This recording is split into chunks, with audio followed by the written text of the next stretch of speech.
Okay, tis the season, a lot of contracts and things go over, grants and stuff, so I've been doing a lot of that. Don, the one with Mark Sturdivant and the elevator thing, Yes. what, have you talked to Mark since I looked at that and emailed him back? Yes. There he is. Okay, Mark's. And- oh, there he is. And our response was sent about 15 minutes ago, Okay. based on your information and Mark's information. Do you agree with that, what I was saying? Yeah. I mean, you look at that agreement and this kind of,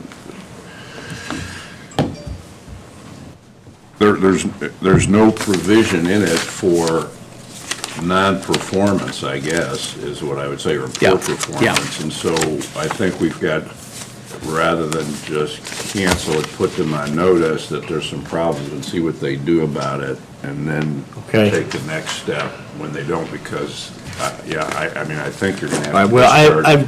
I've given them 10 days to Okay, contact us. So you'll have a copy, Mark has a copy, each of the commissioners has a copy of the email sent, but it was literally just 15 minutes ago that it was sent out. Well, I thought what bothered me the most was with the language problem, the particular person I was involved with, well, that's just what happens, and so don't worry about it or something. That's more or Yeah, less budget. what you're told. Yeah. Okay. Yeah, so I think that's where we're heading is, I think we feel comfortable that the work they performed needed, Yeah. timing stunk, Right. but the work did need done. We're no longer talking about that, we're talking about a ineffective communication or failure to communicate. Right. So Okay. that's all this is about. okay. Well, Just ask them to we'll try see to- We'll see what happens. Sure, okay. Thanks, yeah, thanks, Mark. So then April's here, right? So, and we can do that now too, because she's got Okay. that proposed ordinance.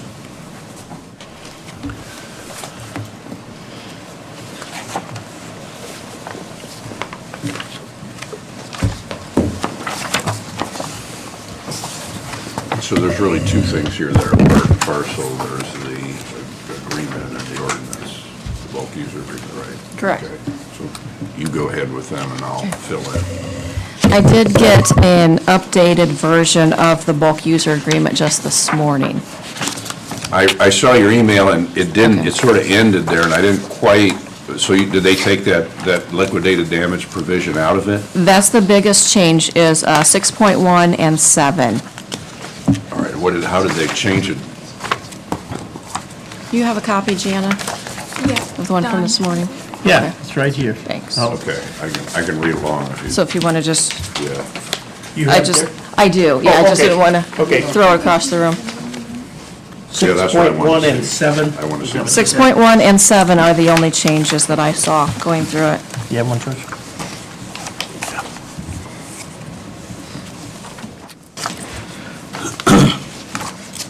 And what was the other one, 6.1 and 7, did you say? 7. 7, okay.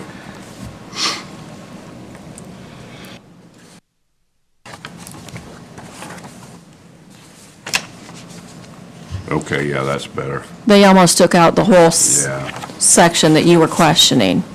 right. So what they, in a lot of contracts, if there's, you'll see this particularly in real estate contracts where there's a paragraph that says liquidated damages, which sets the maximum damages for a violation of the contract. Like, for example, in a real estate purchase agreement, it might be the earnest money, might be the liquidated damages or something like that. Well, this one, I mean, there's really no way of knowing what a standard amount of damages could be. It could be a lot or a little bit. And this one just sought to set a $25,000 max liquidated damages. That bothered me a little bit. Apparently it bothered some other people too. They must have raised it, and then, It doesn't put any amount in it now. that's fine. So with that out of there, I'm fine with it. So, go ahead, I'm interrupting. Oh, that's okay. So the Recorders Association has pushed legislation this past year, and we had the Surveyors Association involved as well. And our fees were changed by state statute the end of April, effective for July 1st. So basically, part of the new law requires that Whitley County shall prepare an ordinance, and that I have provided. The ordinance is for bulk copies, and we do have one customer who receives bulk copies according to this statute. And we're requesting the fee, because we have a fee study, that it be more than the 10 cents that is set by state, because our software company charges us 3 cents per image, so we're asking to set ours at 13 cents per image. So not all of this, but some of this is an outgrowth of that litigation we were in a few years ago, and so there's, and the ordinance really is needed also to protect us.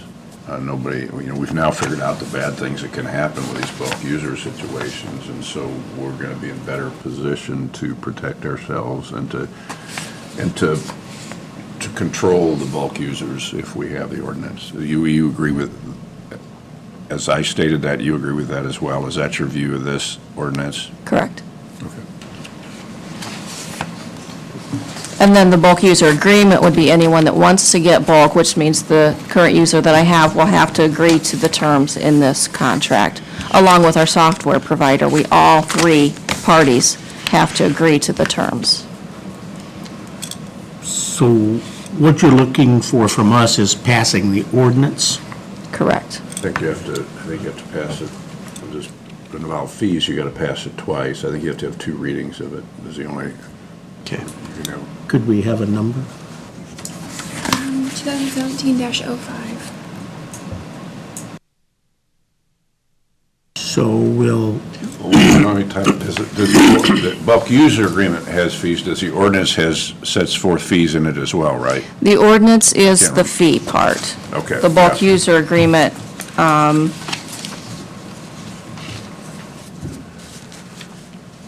I don't think that has the fee on it.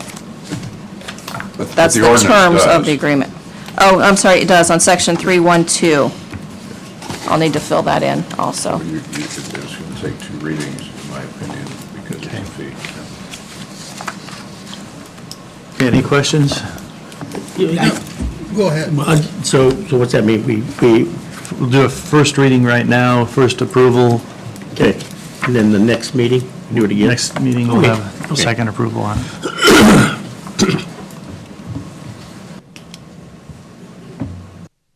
I just don't honestly think in my years here, I've ever done 2 readings on it.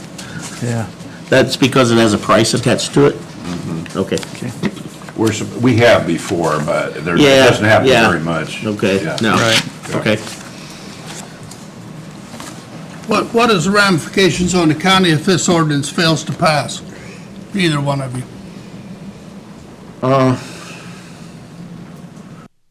Well, I think we have to probably revise a bulk fee agreement, and then we have a hole in enforcing, if we have a bulk user that's not complying, well, number one, we don't have revenues to support the, I'm going to rely on April again for this, but we don't have revenues to support our management of the bulk user system, because isn't that where some of the revenue comes from? The 3 cents is what our software company charges us. But actually, the law says that we shall do the bulk user agreement to state how we are offering our images. Good. So So that's they- the biggest key Yeah. to the agreement. So we're told we It's how have we're going to, yes. So we have to secede if we don't pass it. So we just found the big. So would Andy not represent us then if we seceded? Because We could. kind of like what he's done. I We don't, could only, I don't think. So this gets mandated from state, That's what you but, said. and we have to do it. If we don't do it, we can't play their game with them. it's, I don't know what the teeth in it really Right. are, but Okay.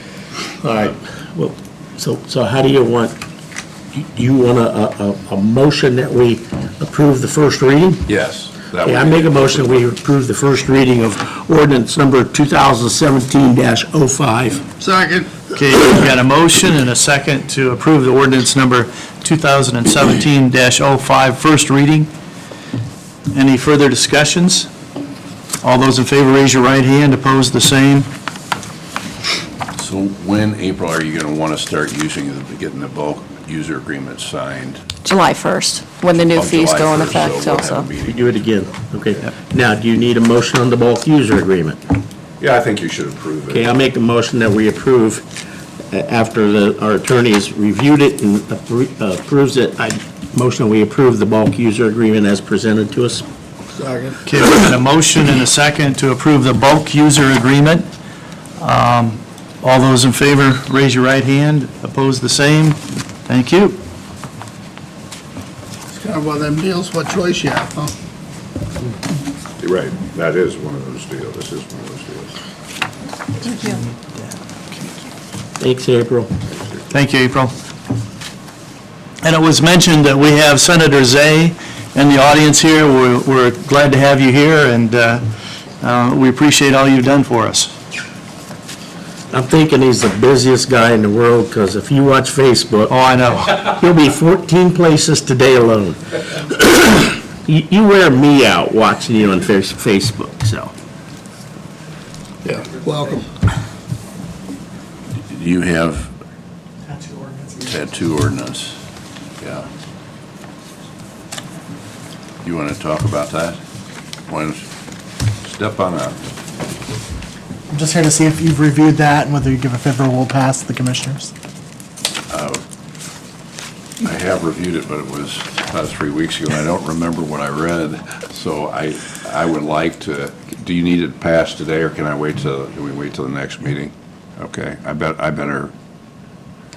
did look at it, but I just don't have any notes on it with me, so. That was easy. Thank you, Scott.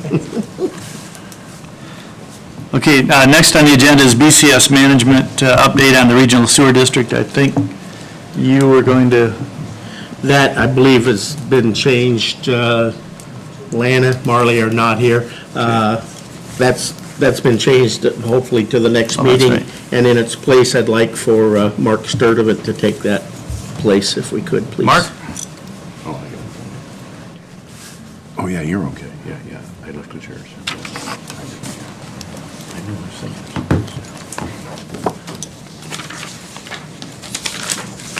I'll bring it up.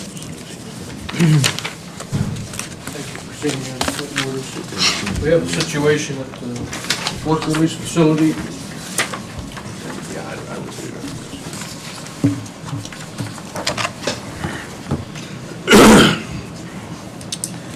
that. At the work release facility, we have a hot water or a water heater issue. We currently have 2 hot water heaters, 100-gallon, they're traditional tank style.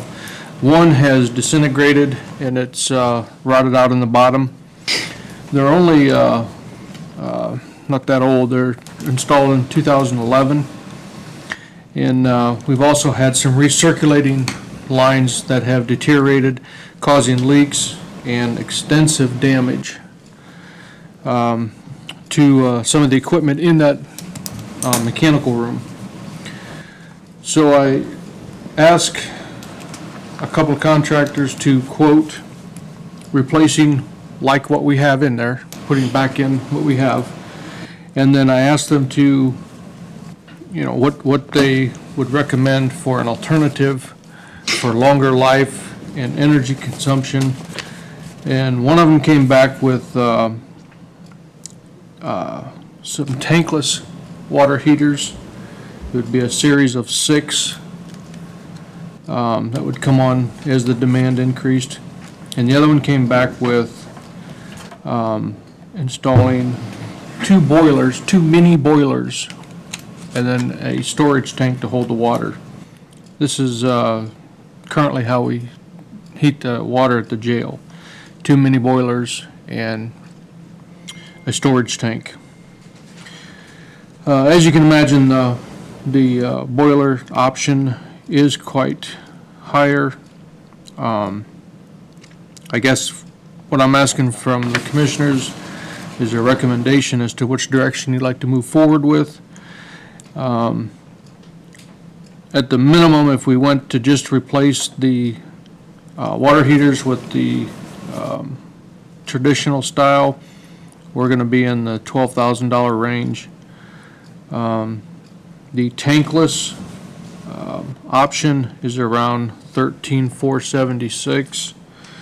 And then, of course, the 2 mini boilers and the 200-gallon storage tank is at $41,316. Now, there's some considerations with the boiler option. One of the biggest ones being, if we ever expanded, this system will handle an expansion. Any of the other options we go with will not handle the expansion. So we would have to definitely look at alternative heating sources for the water if we did something other than the boilers. I'm not sure what else I can say. If I understand this is kind of an urgent request. Like I said, there are 2 hot water heaters currently. One of them is shut down due to a leak in the bottom of it. And again, as they've been both installed in 2011, the one's already non-functional. We're going to need to do something in the near future here. Mark, do we have any pre-treatment before we get to the boilers, or is that not an option? It really isn't an option, other than with city water is making sure we have a softener.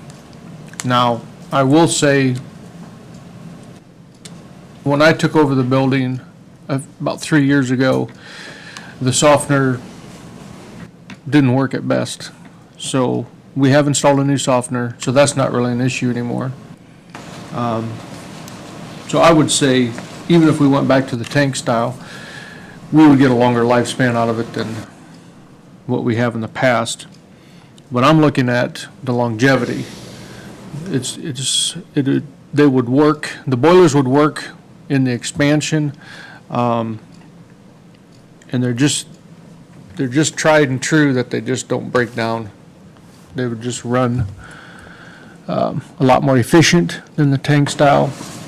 Mark, does anybody give us a reason why that 5 or 6 years and the tanks are That's rotted out?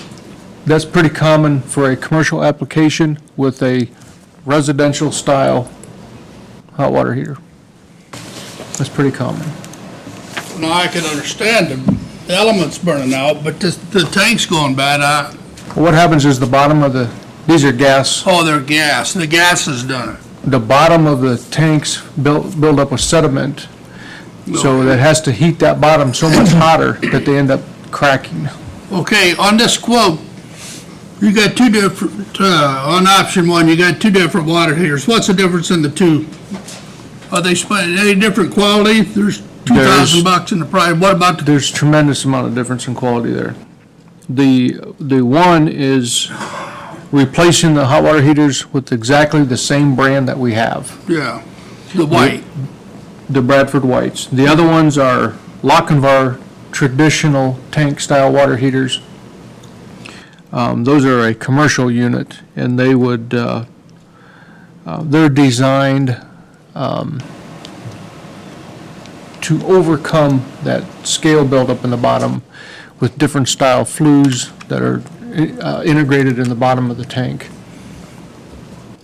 So yes, there's a cost difference there. But on just to give you an idea on what type of savings we're talking about on the fuel consumption alone, it would be less than half. I'm sorry, it would be more than half the cost, or the savings would be. So in other words, we're spending approximately $13,439 on natural gas a year to operate the 2 traditional tanks. The 2 boilers would run about $6,892.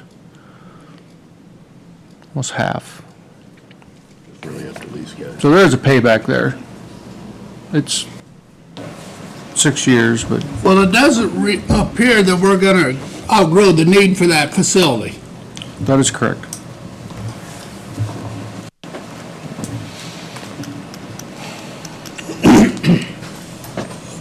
Have they give you any of these commercial tank type ones, they give you any idea of life on those? I would have to find that out. Yeah. So truly, Mark, we're looking at two options, either the Lochinvar water heaters at 14.9 or going to the Lochinvar with the boilers. That would be- That would be my 41,316. recommendation, yes. Can the other bidder bid better water heaters than they did? They can, I mean, I'm sure they could. When I started this, I went to them and said, what do you recommend? Other than the tank style, the traditional tank style heaters, and this is what they came back with. I thought this was traditional tank style heaters that they bid. The first two. The first two. The second, option number 2 under there, alternative type heater, Yeah, okay, yeah, no, I got you there. I got you there. I will tell you, I know we discussed this morning, the change that was made in Cherubusco with the same claim that your gas bill will be cut in half. It's never shown to be true. That gets watched every month, and it's never shown to be true, so. okay. Yeah, I can only pass on what they're telling me. I understand. One of the differences in a traditional gas water heater, when it comes on, it comes on at 100%. That's one of the advantages of the boilers. It's capable of coming on at, starting out at 20%. So the gas consumption is considerably less. I mean, of course, it can ramp up and end up using more gas if the demand is greater than.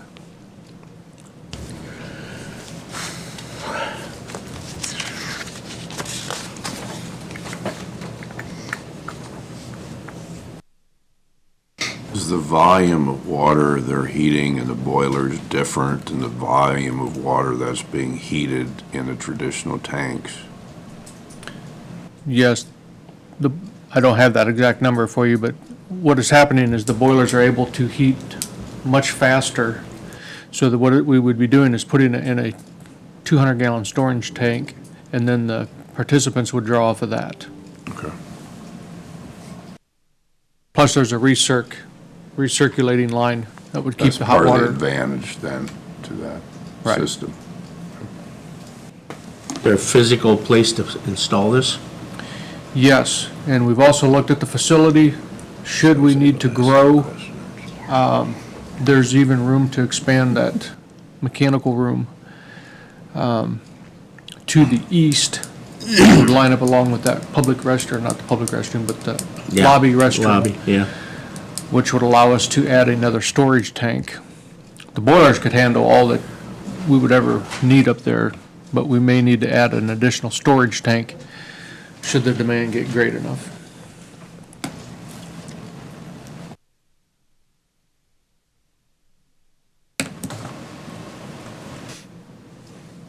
To give you an idea on what we've spent in the last 3 months on just repairing the recirculating lines and the damage that those leaks have caused, we're at $3,247. Are those recirculating lines copper, Yes, and they're still going bad? yes. And how do they go bad? I don't know how a copper line. There are do they several develop leaks? reasons. There are several reasons and several theories. No, I'm looking for, how do they physically go bad? When we say they're going bad, Oh, how does I'm copper sorry. go bad? They deteriorate from the inside out, and they develop pinholes. Well, then the water sprays out. On the biggest one we've had was the water sprayed out, and it shorted out the control board on one of the hot water heaters. So it literally shorted out leaks. the gas That's all- valve. That's all I was asking. It Yeah. literally leaks, okay. I did reach out to Huntington on the tankless style, on the on-demand. Huntington YMCA, when they built the new facility, they put in 4 tankless heaters. And about every 2 years, he said they have to rebraze the pinholes in the tubing through the tankless heaters because of the deterioration from flash heating and Doesn't sound like that's a real viable option either, does it? Got more experience about these commercial buildings than the rest of us, what are you thinking?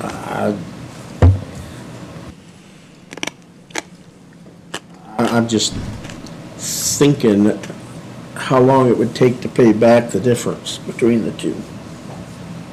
You're at 26,000, and even if it is the 5 or 6,000, you're still a 5 to 6 year payback on it. Yeah. that's just operating costs. It's not maintenance issues. But then if you go to the the more expensive traditional heaters, that still doesn't get rid of your copper line issues. Short answer, no. We're always going to have recirculating leak issues. The difference would be, part of this 41,000 is we're going to go in there and basically gut that room and start over and replumb it in a way that if there are leaks, it's not going to be spraying and damaging the new equipment. See, right now, everything in that mechanical room, you'd have to see it. It's not placed or installed very well. Now, we have these mini boilers down there at the jail. Yes. Now, you never hear about, we have a lot of other issues, but not that issue. Or do we? I'll be honest with you, we've had some issues with them, but only from the standpoint, when they first started doing this, they used aluminum heat exchangers. And they had some issues with those. They warrantied them. We've had them replaced. But since then, almost all the boiler manufacturers have gone to stainless steel heat exchangers, which that's not an issue anymore. And these are stainless steel heat exchangers. So I'm not gonna lie to you and say we have it. We have, you haven't heard about it because it's been under warranty. Other than that, we haven't put a dime in them since they've been installed. And that was before me, so I'm not sure how long they've been in there.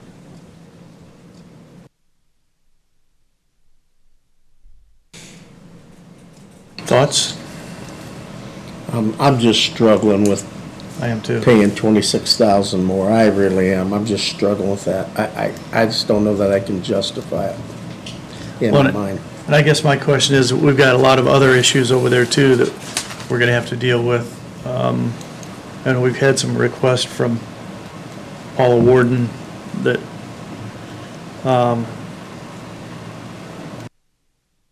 26,000 additional is a lot. And I know, Mark, we've talked about it a little bit, and my first thought was, we need to do it right when we do it, but I'm not sure that there's that much difference between the two that we can justify the 26,000.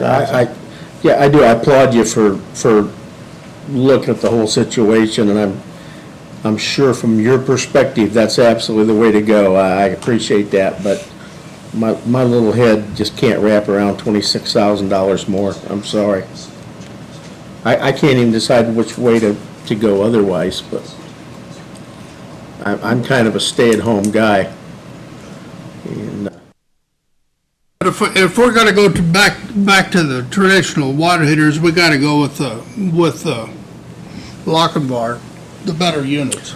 Well, it depends on when you plan on growing. If you plan on doing it within 5 years, why not save the money and go back to the Bradfords and, because you're gonna have to redo the whole thing anyway. Because those aren't gonna supply the expansion. But I have a rough time going back to the Bradfords when we know that those are residential. I mean, They're a nice water heater. It's a good fit. It's just, you're not gonna get the life out of them as you would these other ones. That's what I'm saying. If it looks like we're gonna expand, But where you're having problem with the copper lines, is there around the unit inside the utility room? It's not throughout the whole building. it is throughout the whole building, but typically your recirc line problems stem only in the vicinity of the recirculating pump, which means inside that room. Same thing at the jail. Almost all the recirculating issues we've had have been in the mechanical room, not so much throughout the building. Not that it's not gonna eventually happen, but With regard to growing, okay, I guess my thoughts on that is we tried pretty hard to get that land next door to it. That didn't happen. I'm not sure that I've been on any conversations about growing since then. Have I missed it? Am I wrong? well, there's always the conversation that, Yeah. you know, we really need that, and we need to purchase that land before somebody else does. Well, you aren't kidding. That's no kidding. But That is the. There's been no movement. No, and that is the right thing to do. That's the right thing to do, is buy that land. Well, Dan, unless we build in the middle of the road. could there be something drawn up, right to first refusal on that land? An option, you can, I mean, the seller has to be willing to grant the option, and so I don't know the particulars about it, so. Yeah. The issue is that we have to get three assessments of the property, and then we can't, I mean, without knowing what we're gonna pay the owner, it's difficult to say, we'll do the first right of refusal on that. There's a lot more Yeah, detail to but that. when it comes to government buying Yeah. land, it's, like you said, three appraisals, and you have to fall in the middle. You have to take the high, low, and fall in the That middle. doesn't mean the buyer's gonna accept it. That's the problem. That's the issue that we've got That's there. the issue, yeah. Yeah, if he feels that, he or she feels that the, it's worth a lot more than the appraisals, then you're done, so. Well, I agree with you, Don. I can't make myself vote for this extra $26,000 or $7,000 at this time. These other two tank types for $3,000 difference are, no, I don't know. I don't have any feelings.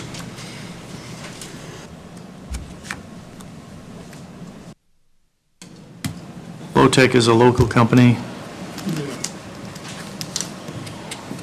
I move we go Flowtech in the $12,000 bid. I'd second that. Got a motion, we've got a second. Any further discussions? All those in favor, raise your right hand, opposed, the same. So we're looking at the Flowtech two 100-gallon Bradford White water heaters and replacing the hot water recirculating lines. Okay.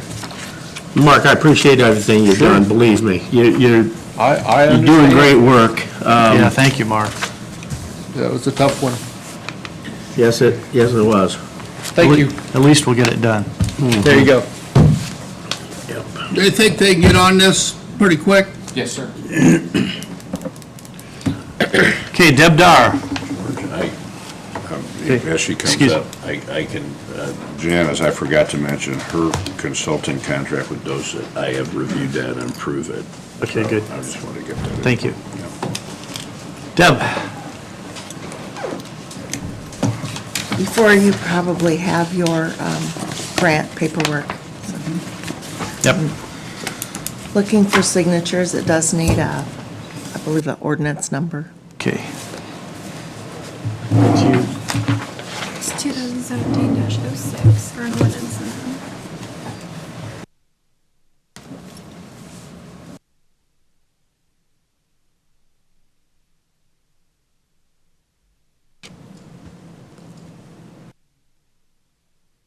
Does it require all three of our signatures?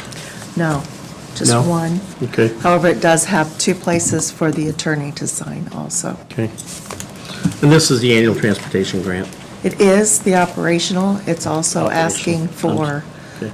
2 new vans for capital, and they had some discretionary funds. They stipulated that you could either buy tablets or cameras with it. We have put in for cameras, if the money goes far enough. That could save you sometime. Okay. I make a motion, I'm sorry, the number again? 2017-06. I would make a motion that we approve ordinance 2017-06 and allow the chairman to sign the grant for us. Okay, we got a motion? Second. Got a second? Any further discussions? All those in favor, raise your right hand. Opposed, the same. Don't forget the attorney. It's going to cost you that signature. Signature. Thank you, Deb. Thank you. Okay, while we're signing, Russ Gilliam, the progress on the research and education building mortgage. Okay, thank you. This is really good news for you folks. We had the honor of paying off the building, and that was last May, and that doubled the size over there.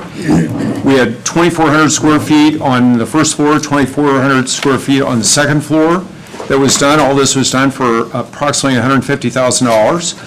And people, including you, and thank you for Commissioner's support on this project. Others in the community were very generous, and we're very glad that this is paid off. The Historical Society, the Genealogical Society, the museum, the Historical Society, or the Historical Museum of the county, and also the Thomas Marshall Museum, which we celebrate this being the bicentennial and the centennial of Thomas Marshall being vice president, and of course, Vice President Pence. So there's a lot of significance in this. So we're just wanting to give you some good news that we appreciated your support, and we carried the ball on forward and got everything paid off in really short order. Things are running well, and Danny has some interesting and good statistics on the activities over there at the museum. And it is theirs, the building. And it is theirs, it's yours. Lucky you.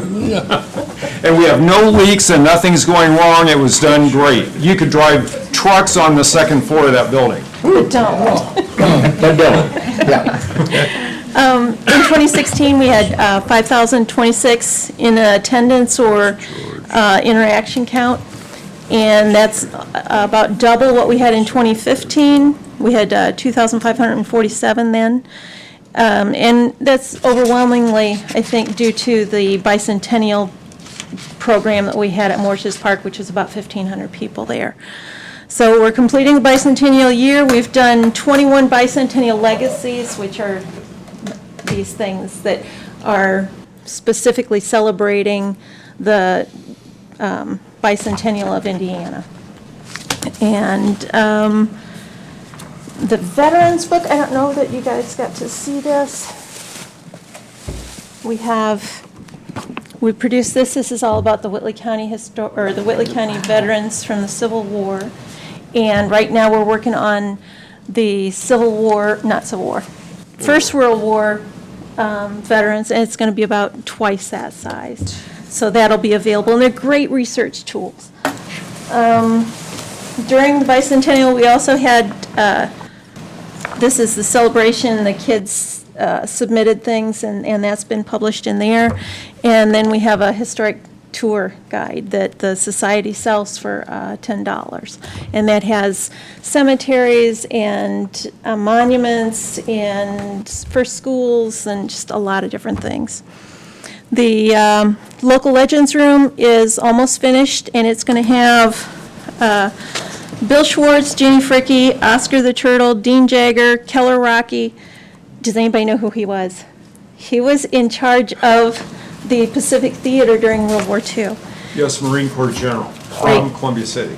Impressive guy. Yes, Rocky Keller. Or Rocky. Keller Rocky, yes. And then Leonard Barnum and Merritt Ireland, who was the Surgeon General So we have so many famous people from Whitley County, it's just amazing. And then we'll change those people out with other people as time progresses. And the Civil War camp is coming up. Whoops. Oh, yeah, we'll get to that one. We're going to have about 25 children, 10 to 13 years old, and they come and learn about the Civil War through the eyes of Whitley County. So it's really interesting. The new display we have coming up is I Stand for the Flag and Kneel for Prayer. So it's going to be about the faith and patriotism in Whitley County. Cool. So. Great.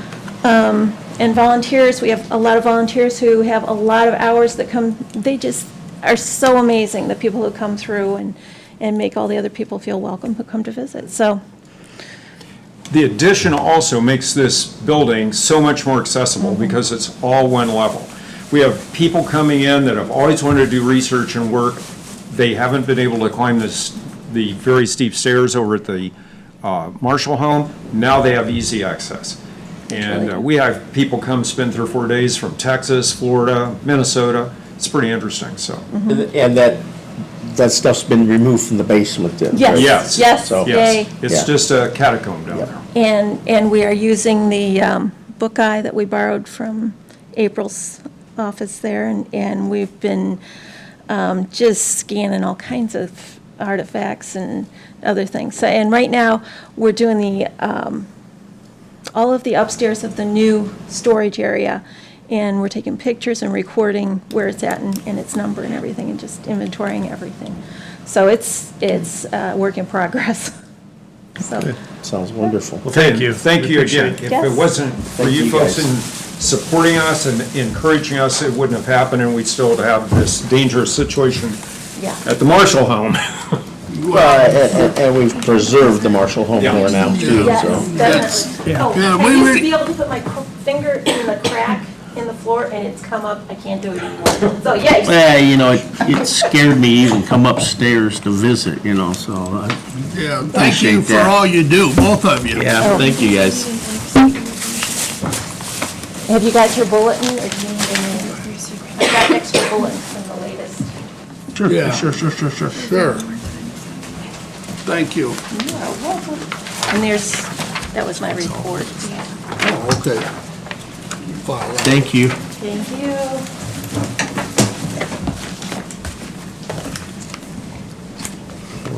Ray Swigert. You may be in a 100 years, you'll make it. No, just a legend in my own mind. They're interesting colors of raspberry that the two of you are wearing. Oh, just It a, reminds me of I didn't get the phone. You didn't get the phone memo? call, so- George Michael. I'm gonna leave if you, unless you have done everything. And you've approved Jana's, okay. Janice's, yeah. Yep, I think, In that, I would say approve the 3-year and that. She's got a 1-year and a 3-year. There's virtually no difference to them, and rather they'll save coming around. And she says there's no other consultant that she would look at anyway Good. under the circumstances. I think they do a good job. tea time, No, back to the office I as can't- usual. twice in one day? That color of that shirt makes me think of a golf shirt I own like that, so. Thank you, Dan. Okay, next up is John Woodmansee, extension update.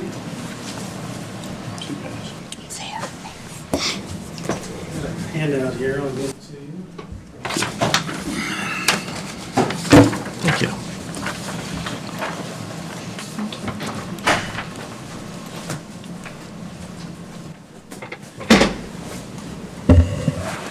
In the Purdue Extension Office, we like to just keep you up to date on what we're doing.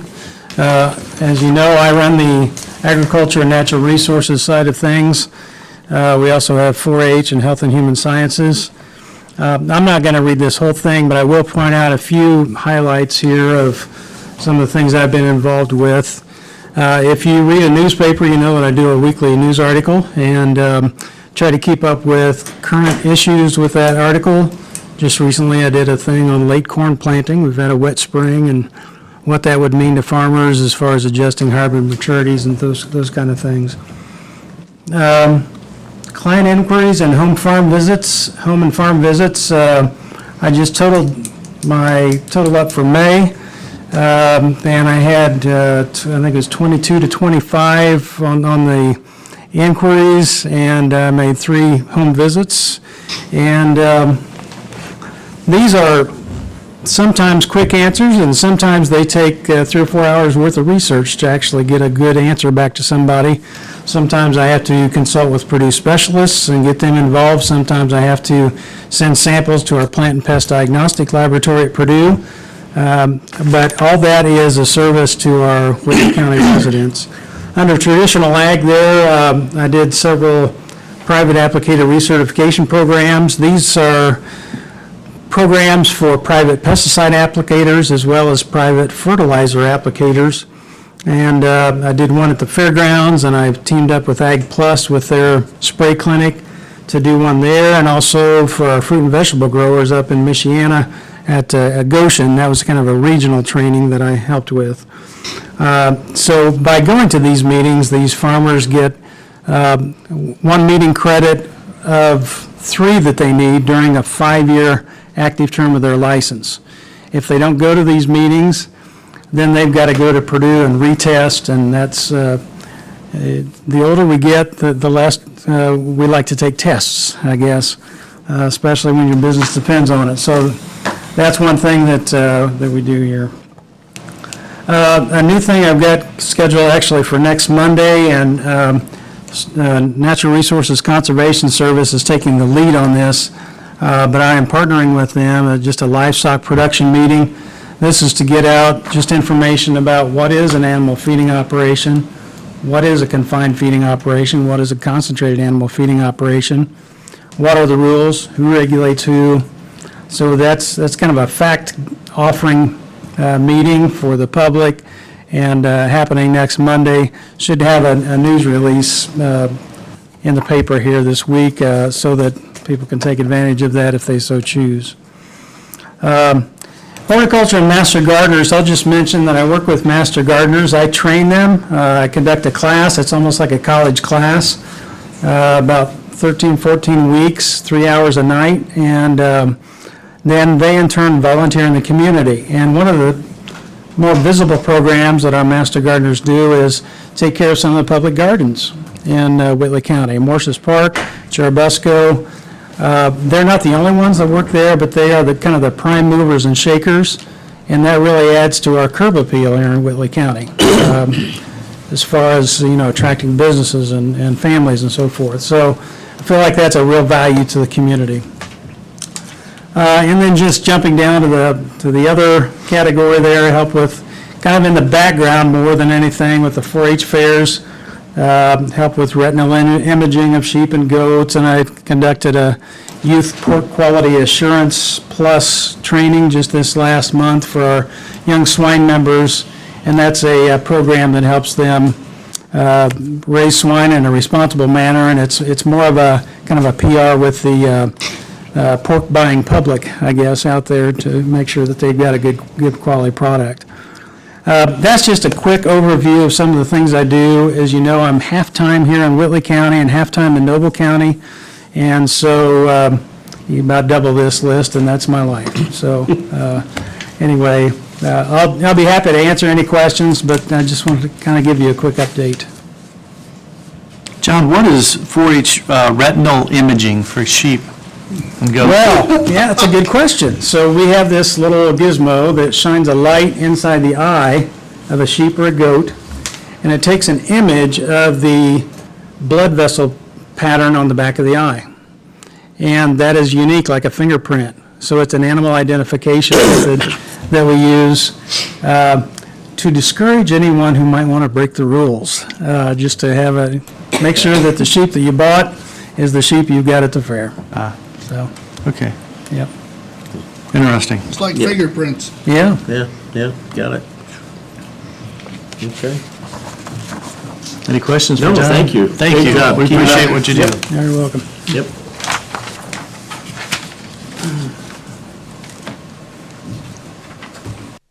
Jill, there she is, right in front. Do you have a copy? Yeah. Our comprehensive plan for DFI was finally approved after a lot of back and forth with the state on May 16th. So once that's approved, then the auditor will receive a letter from the state of Indiana saying that it has been approved for her to release funds. And attached, you will, attached with that is what was requested and what the committee, the funding committee decided to fund for the grant request for this year. Well, for 2016. We are still dealing with the 2016 grant request. So I need your approval and then tomorrow the council's.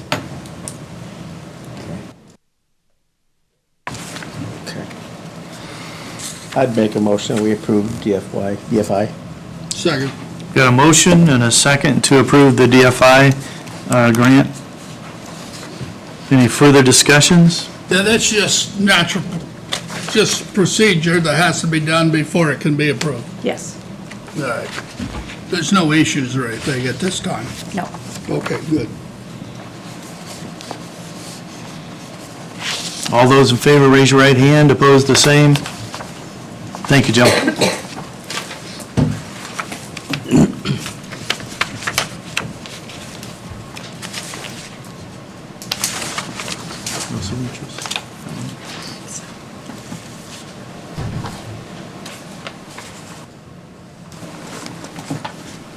Stanley Crum, 2018 budget request for Woodland Lakes Lake. and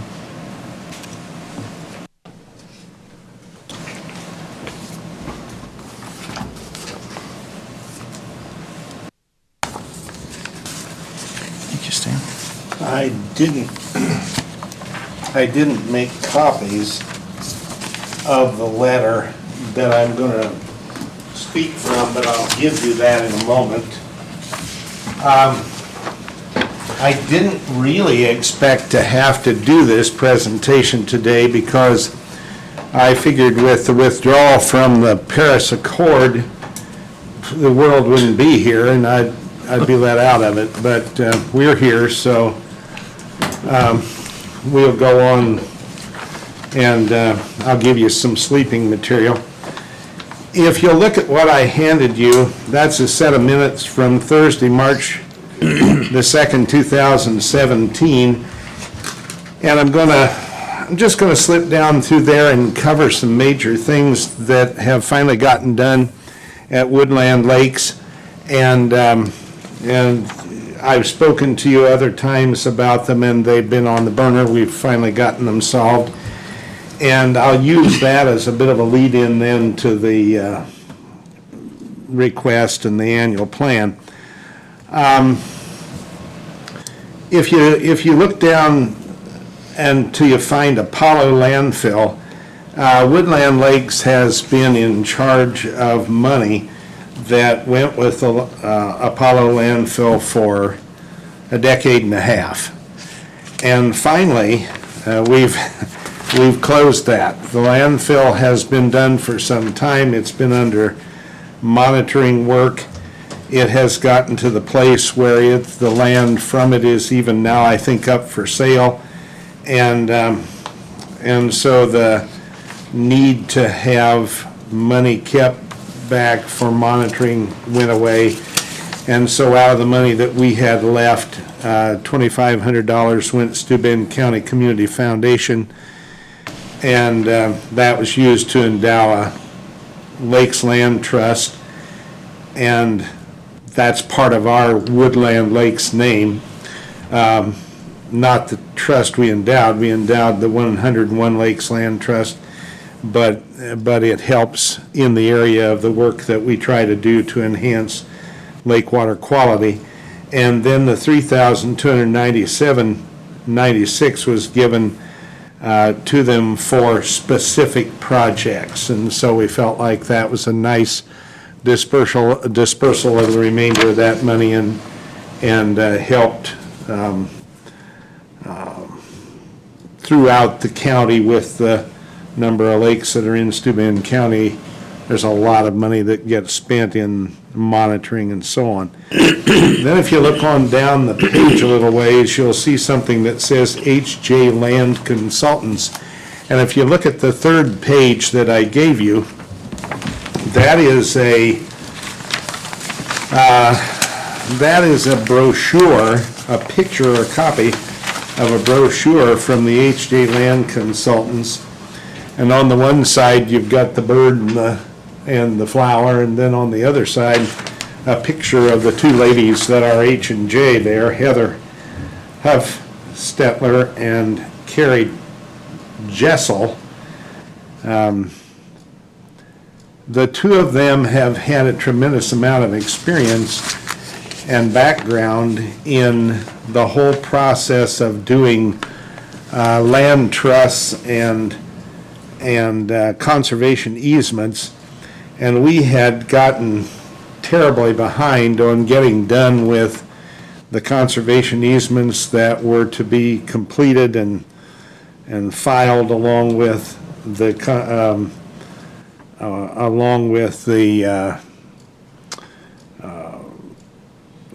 well, what do I want to say, the specific land surveys and all of the other stuff that goes into creating the conservation easement. And we hired them, and they have done one for us. And the presentation actually was at the May meeting. The presentation that they made to us for what they had done on that one was at the May meeting. And we felt like they had done a very good job and a very responsible job of helping us catch up on one of those. And we had, well, depending on how you look at it, we have 3 to 5 more. And the reason why I say depending on how you look at it, actually a couple of them are in parts. And so what we have done is hire them to work to a certain amount of money and do as many more of those as they can do within that amount of money and help us catch up on those. Our largest problem with them has been staffing. The gal that we've had doing our office work for a long time has so much that she tries to get done. That's Lisa Ledgerwood, that then trying to do the massive amount of work it takes to create a properly done baseline for a conservation easement is just something she couldn't get done. So we've brought this group in to help us get those completed. Now that will tie into this fund request in a moment, but that'll give you a sense of what we're doing in terms of the paperwork and the legal end of things. And then you look at the bottom of the page, the Myers-Lady Conservation Easement.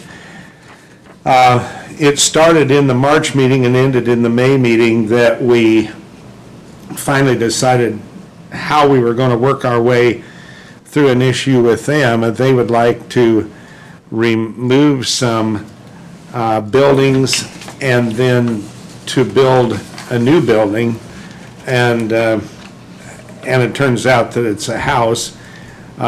Agricultural buildings like barns and sheds and bins and all that sort of thing are never much of an issue in conservation easements, but housing is, because the land is really to be used for agricultural purposes and not for some kind of a housing area and so on. So they can take down a house and replace it with one, but to build another one is a problem.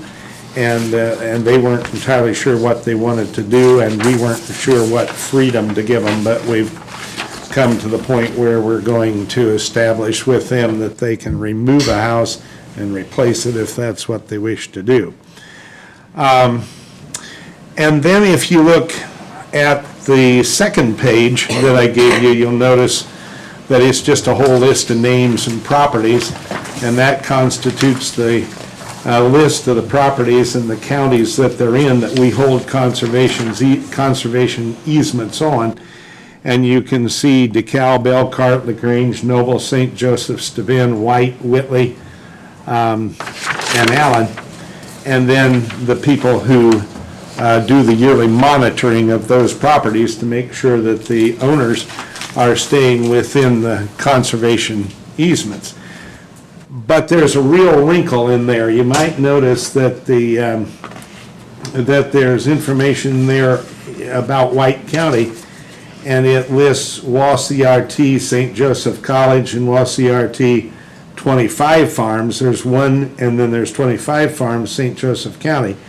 And we changed Mike's name to Mile there for some reason. I'm not entirely sure why, but that's actually the same guy all the way through, Mike Yoder. But anyway, I'm not sure if you're aware, but we've been impacted directly by this. St. Joseph College has temporarily closed.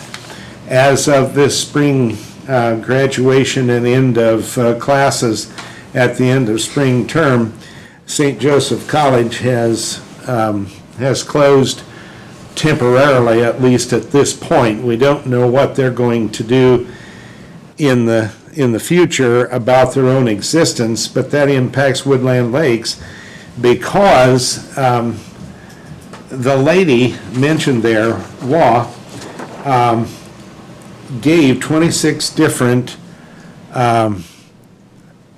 farms, if you will, to St. Joseph College, but the conservation easements to Woodland Lakes.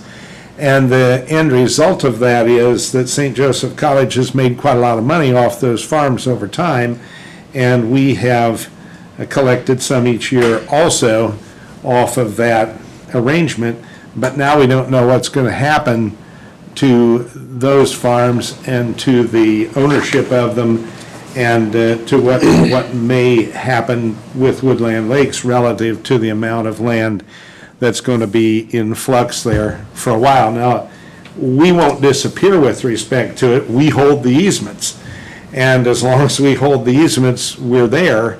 But it's going to create quite a wrinkle in what may happen with how we monitor those, how we collect fees on those, and a lot of that sort of thing. So, and you'll notice on the back of the page, I've got some news sites listed there, and also then below that, Moose Lake Christian Craft Village, some news sites on that too, because it turned out that one of our easements was involved in some contention that took place with the Moose Lake Christian Craft Village, and how they were seeking to do some expansion of their business.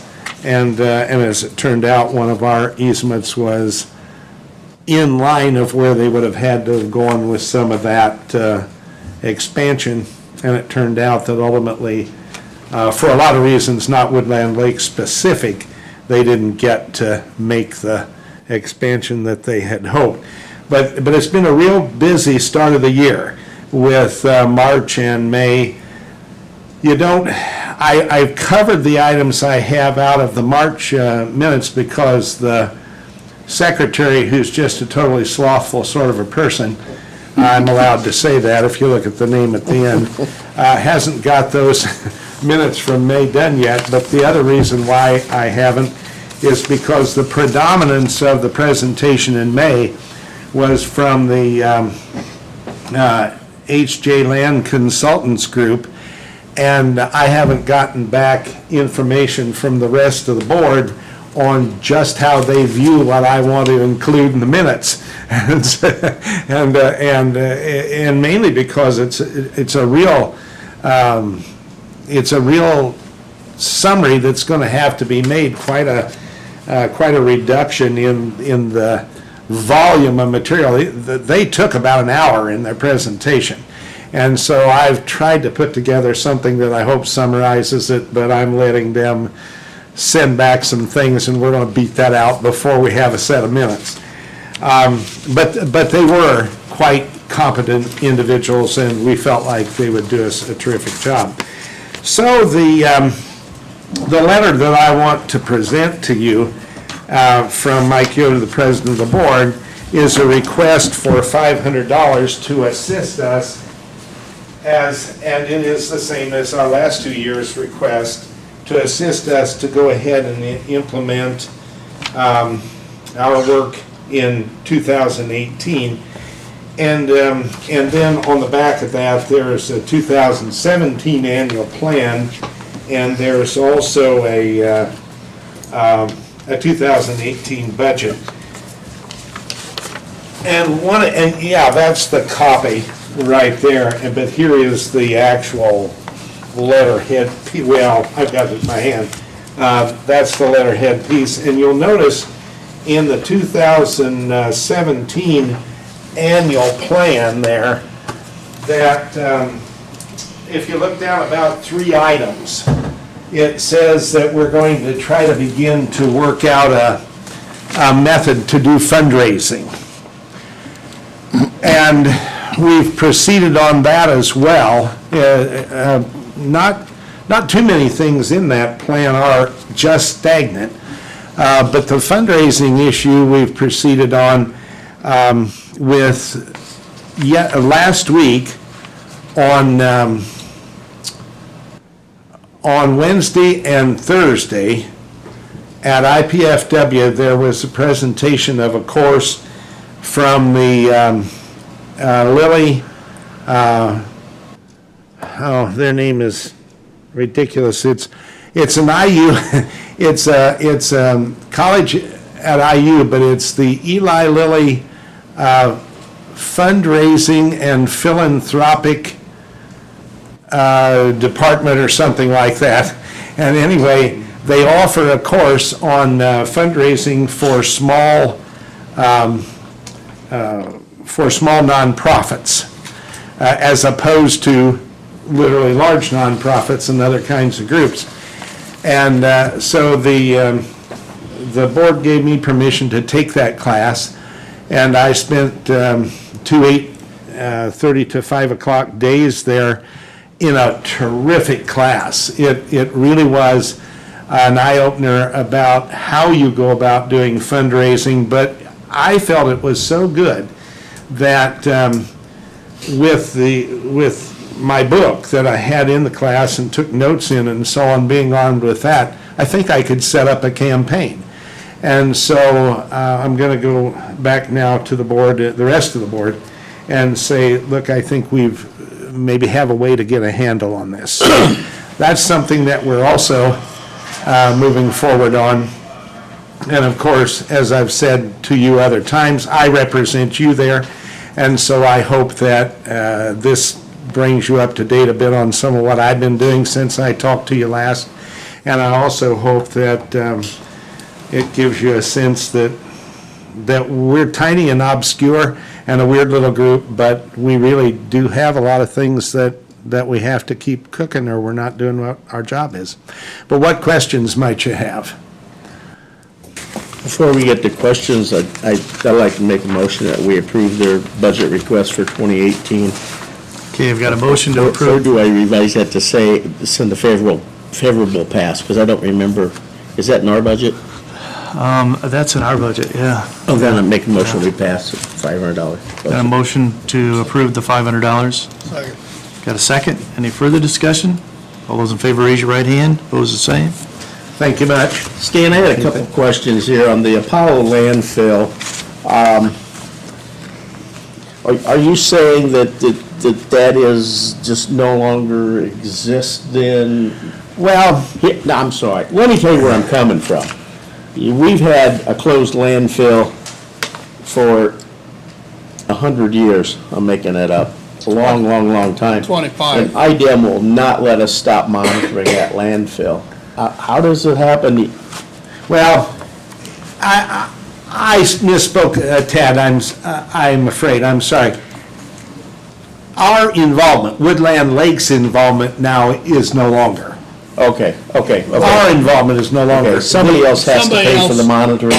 Well, it is a capped landfill, the clay caps there. Yep. It is being it is being tended by making sure that across the surface of that, there's not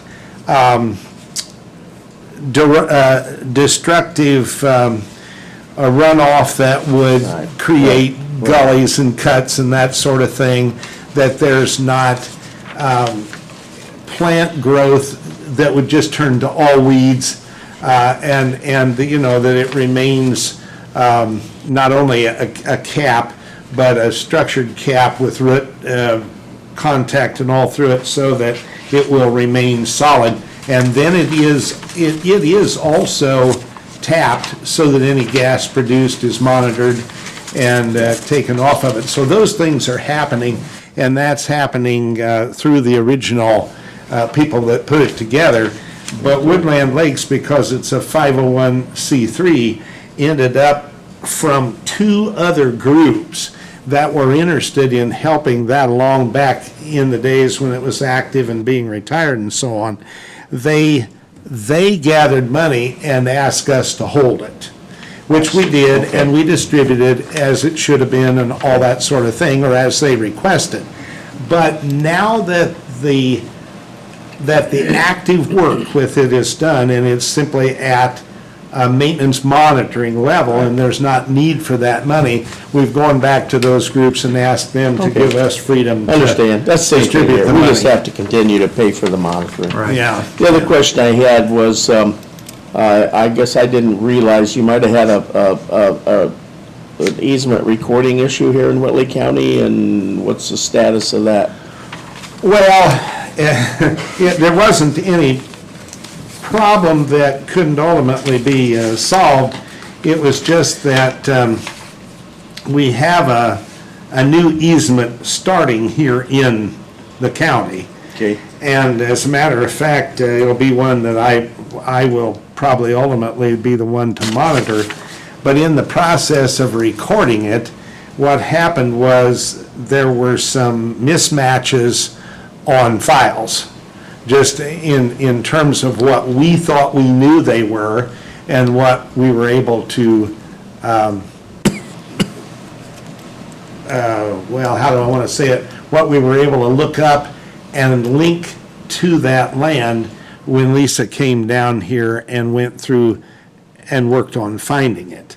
And so the truth is, we think it, as much as anything, has to do with probably a broader difficulty, and that is that this conservation easement system is kind of strange, because once a conservation easement is in place, and this is federal regulation how it works, then it is supposed to link all the way back to the property deeds, and if a piece of land is sold or rental agreements are made on it where the deed would be a part of that issue, then there should be linkage between the easement and those other documents. But what we found here in Whitley County is that something about how we have our easements numbered and configured and so on doesn't make it terribly easy to look them up here. And that may well be true in any county. Yeah. It depends to some extent how the recorders of a given county run the process of handling such linkages. But there's no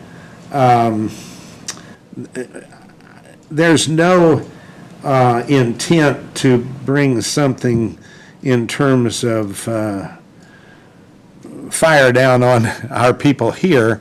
It's just that it became obvious here.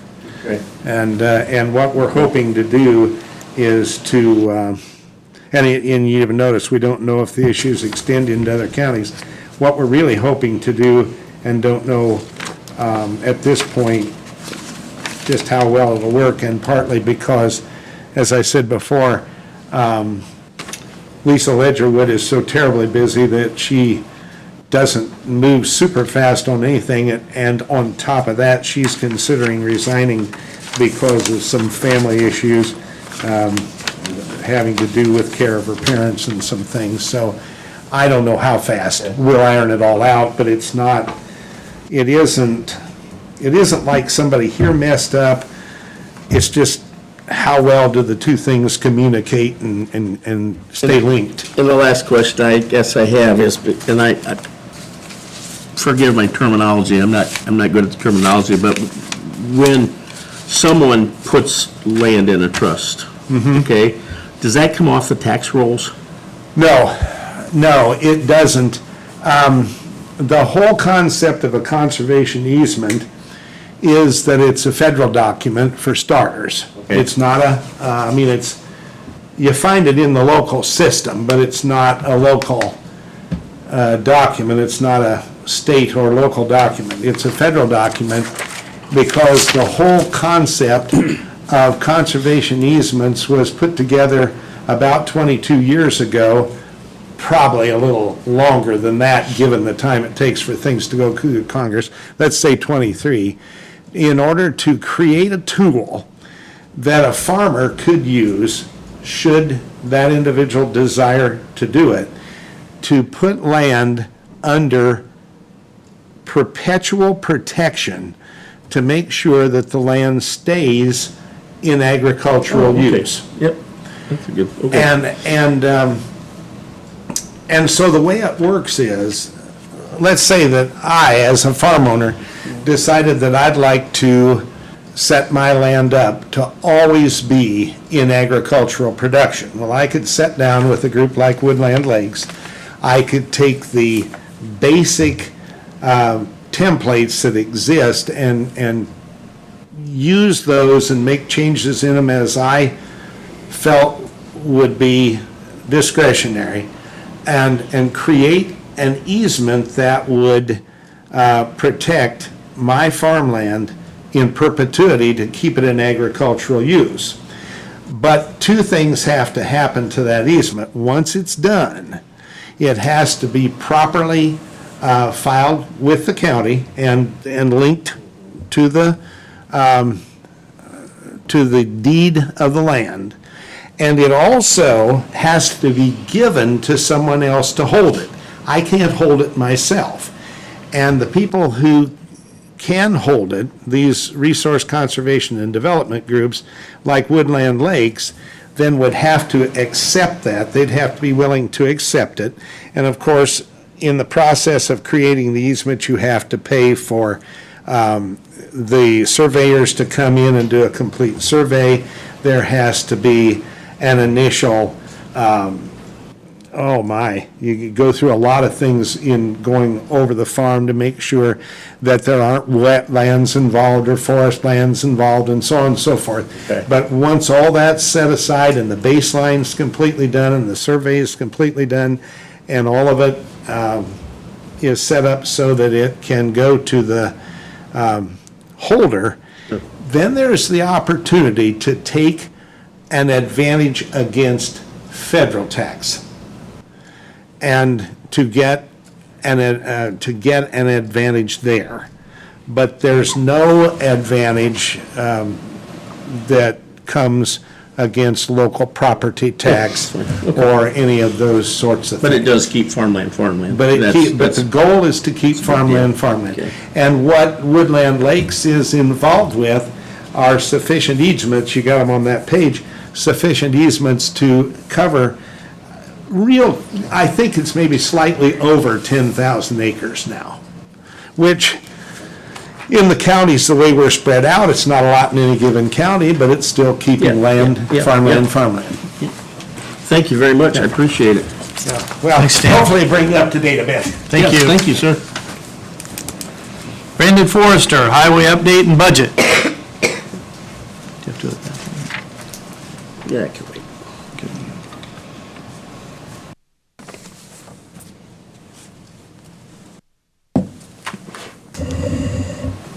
Starting a little early on the budget discussion, but there's a reason for that. But we're gonna ease into the email that I sent you with 6 bullet points and turn it into this list that I've got here for you, so. A lot of it's related. The first thing is bridge inspection, and we are in the process of a new bridge inspection cycle contract. We put out a request for proposals through NDOT, and we received 4 proposals and 3 letters of, we don't have time, we'd like to do it for you. The process is to rate the proposals based on specified criteria that you put out with the RFP. We've got 3 of the 4 consultants are qualified to do the work, to have the experience, so you've got to start looking at the little things to separate who's going to give you a better product for whatever reason.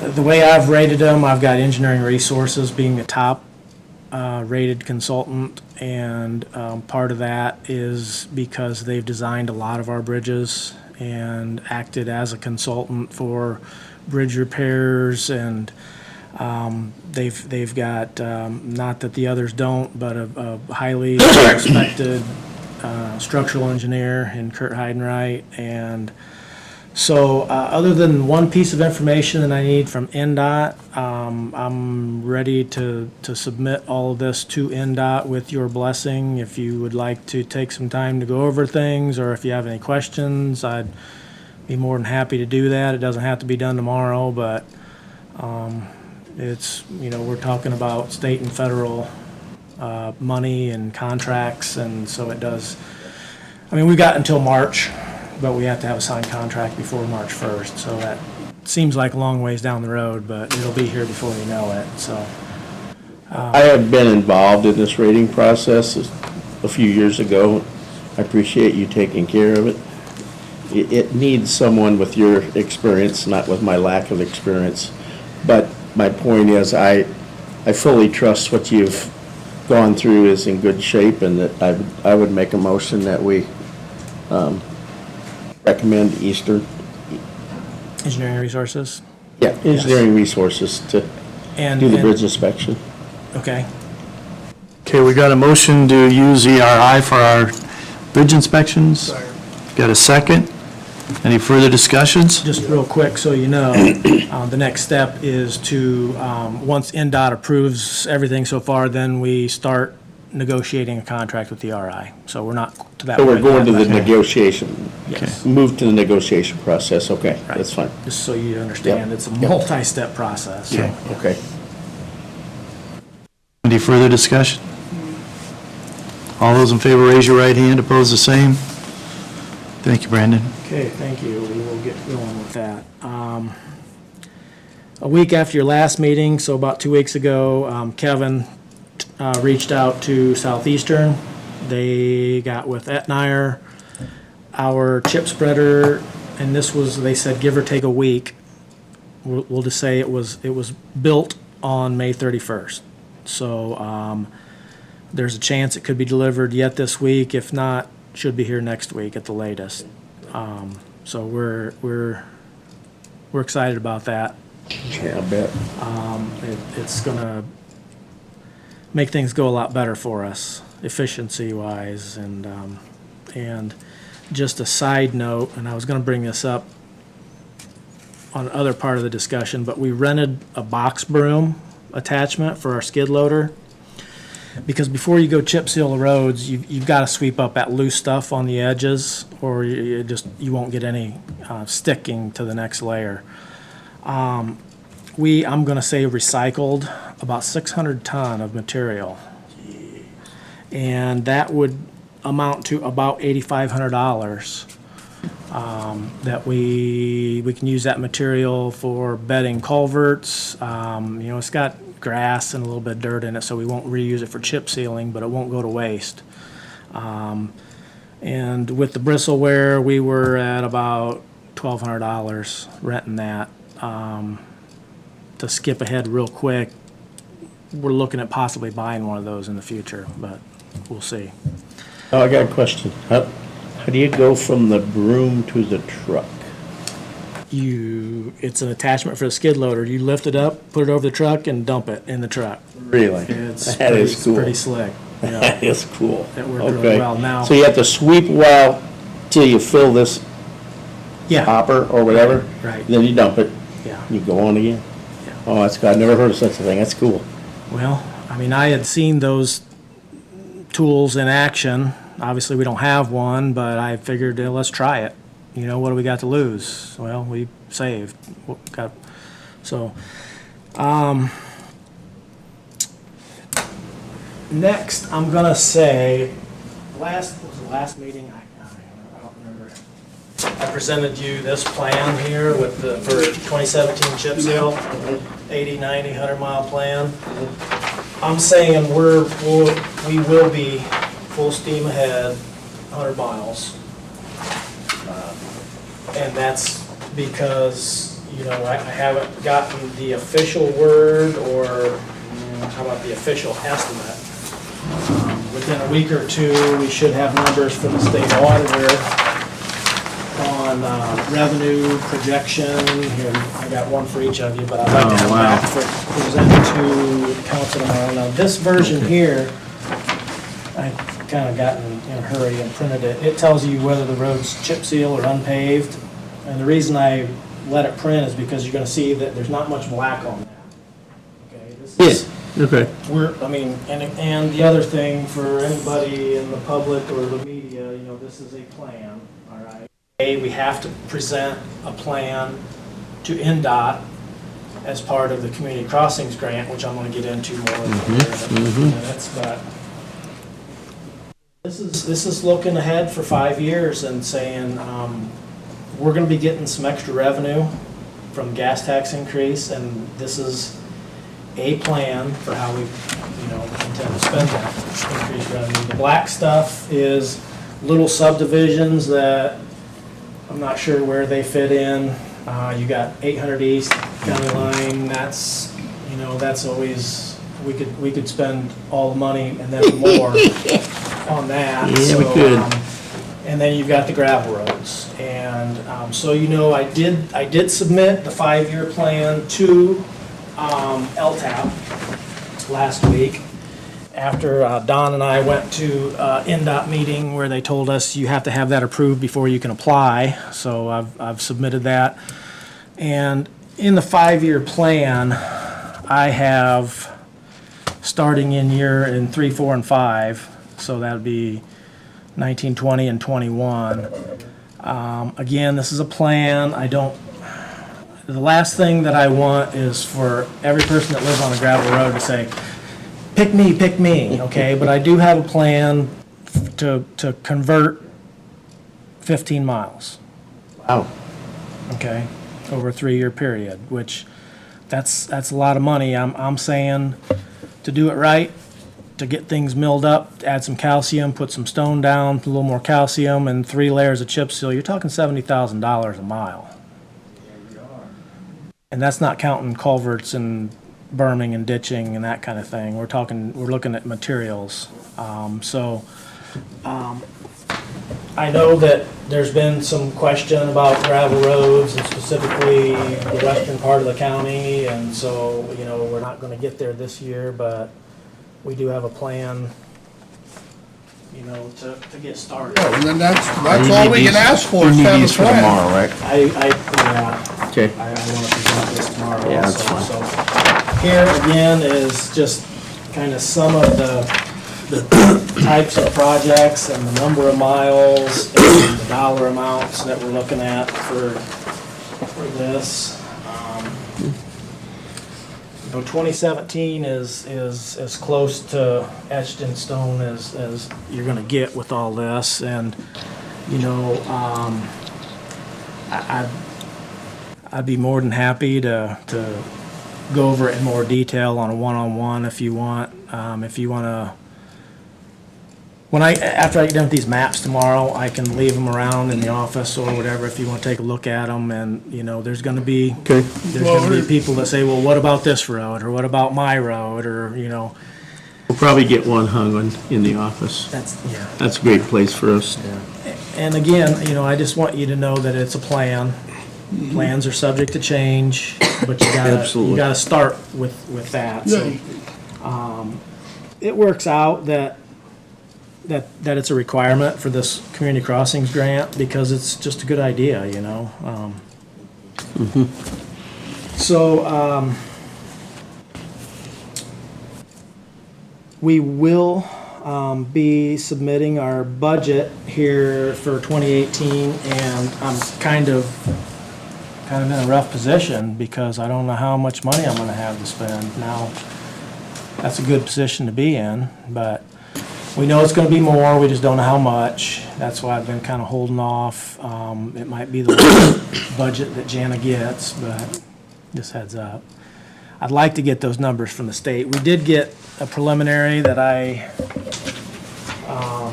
this came from LTAP, and I did. Yeah, that's the ones we got the email on. Yeah, were you able to open that? Yeah. Okay.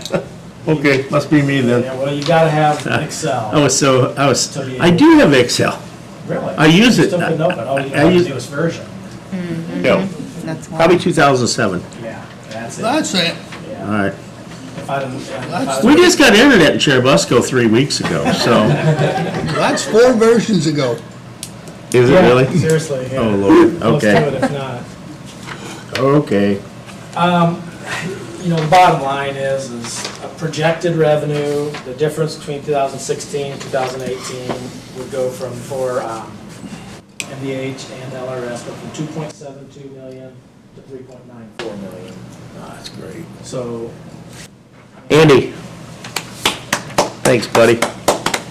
I know you had issues with it, and I appreciated that, and I probably bugged you more than anybody else did, Exactly but. why we passed it. I mean, the budget's through many, Yeah. you guys were working off the same budget. You got the chip and seal machine replaced. That was a few years old, right? 1974. I've heard that. Well, we appreciate all you did. And Thank you, really Andy. appreciate that the rural counties didn't get left out. That's for sure. That was a big point of emphasis for me. That's for sure. At the end of the day. Thank you so much. Yes, thank you. And your constituents are going to see that money working for them right away. So, so I will be working on that budget. I've shown you a 5-year plan. We also have, did I give you this one? The 5-year equipment Yes. plan? Yeah, I And saw manpower. that. And added manpower, Yeah. right. Yeah. That, yeah, you got that? Yeah, I have it Give you something? Yeah, on my it's- desk, Look at but yeah. one of They'll have it in there, but yeah. Yeah, I thought it was real good. Come on now. There we go.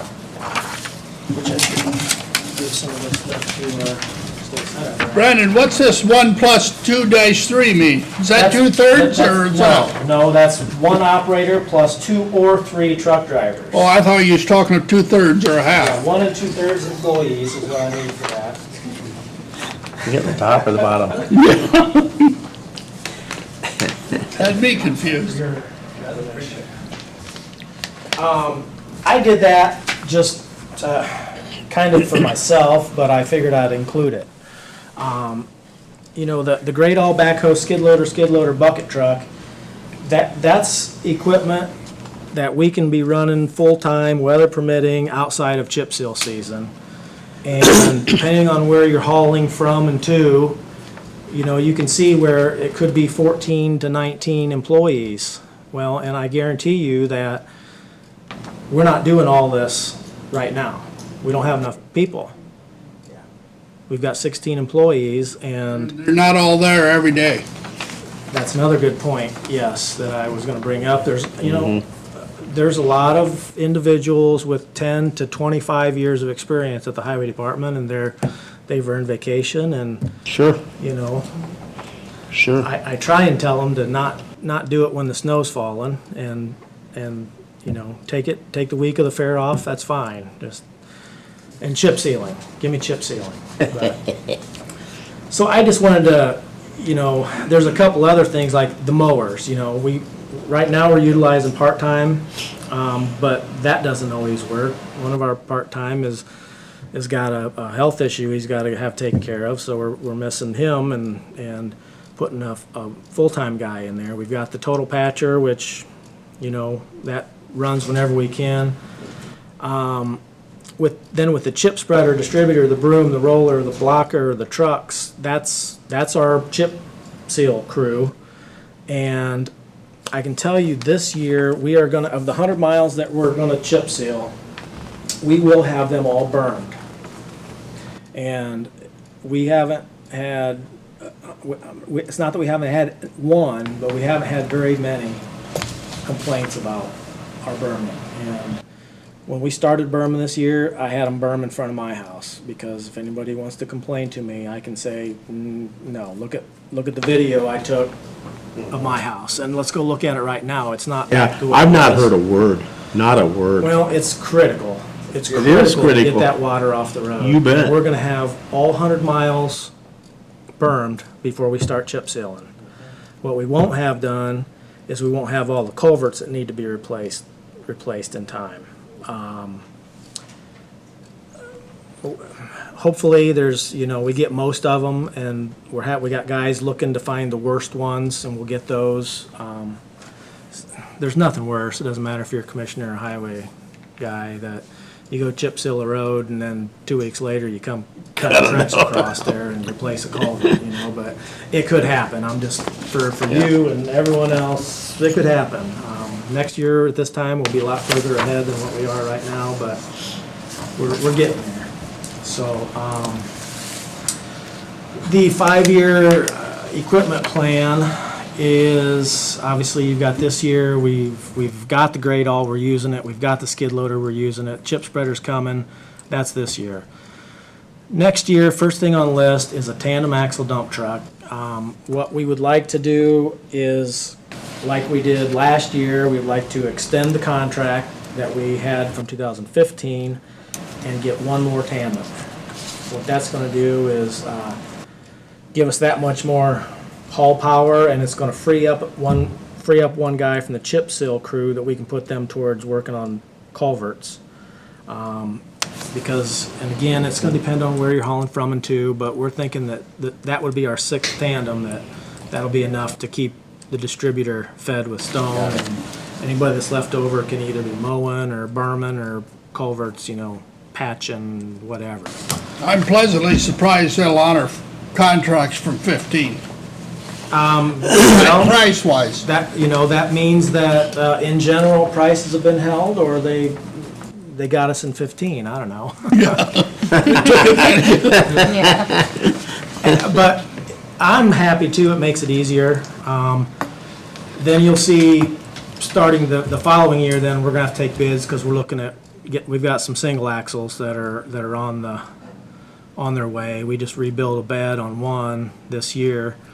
And we've got some other things, like I say, in 18, we've got that box broom for a skid loader maybe. Trailer, and a second trailer for skid loaders. Our mower decks have been replaced and repaired, and not replaced, but we're looking at actually a side mount mower possibly. A jumping jack, which is a compactor. A gravel road maintainer. I've seen it. We had one of those.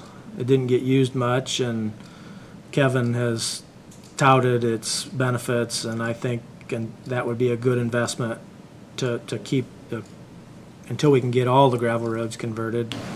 That'd be a good thing. And then a tractor.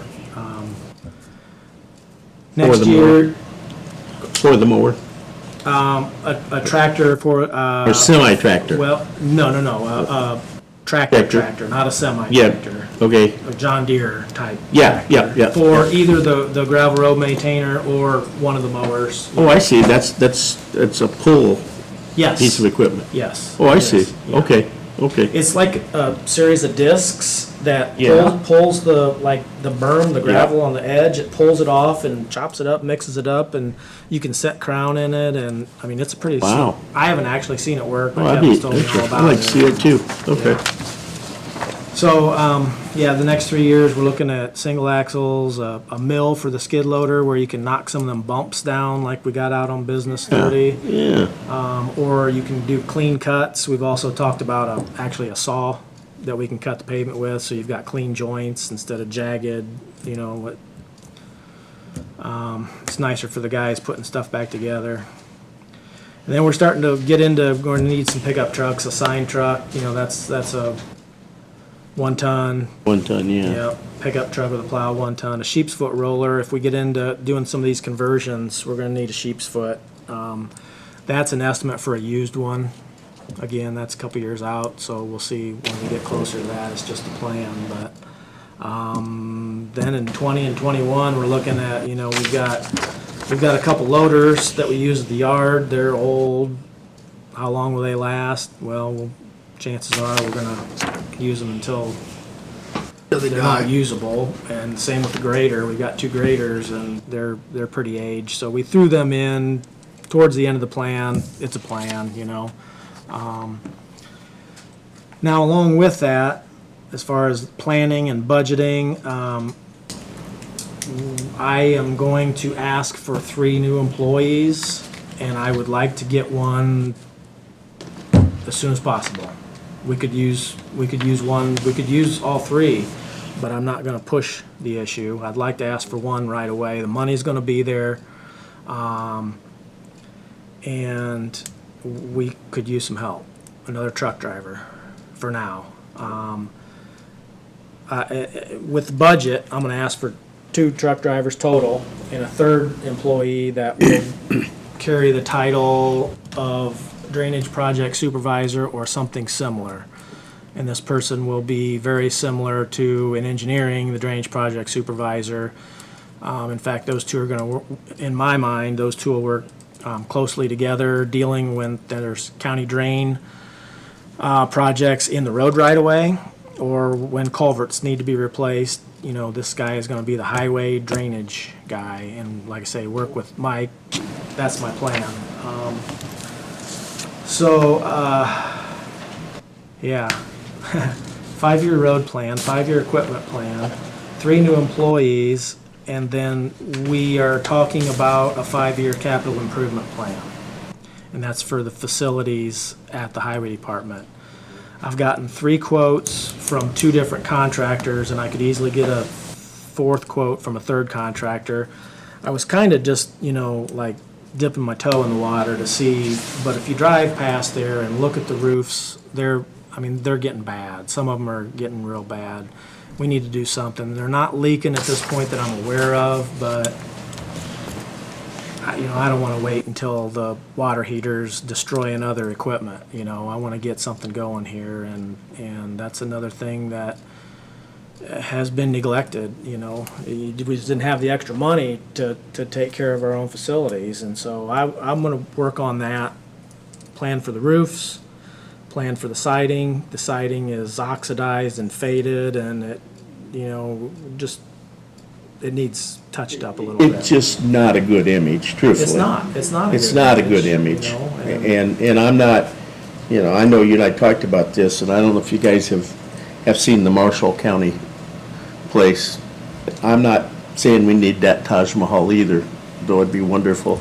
But I just think that they deserve to have a better looking facility. I honestly,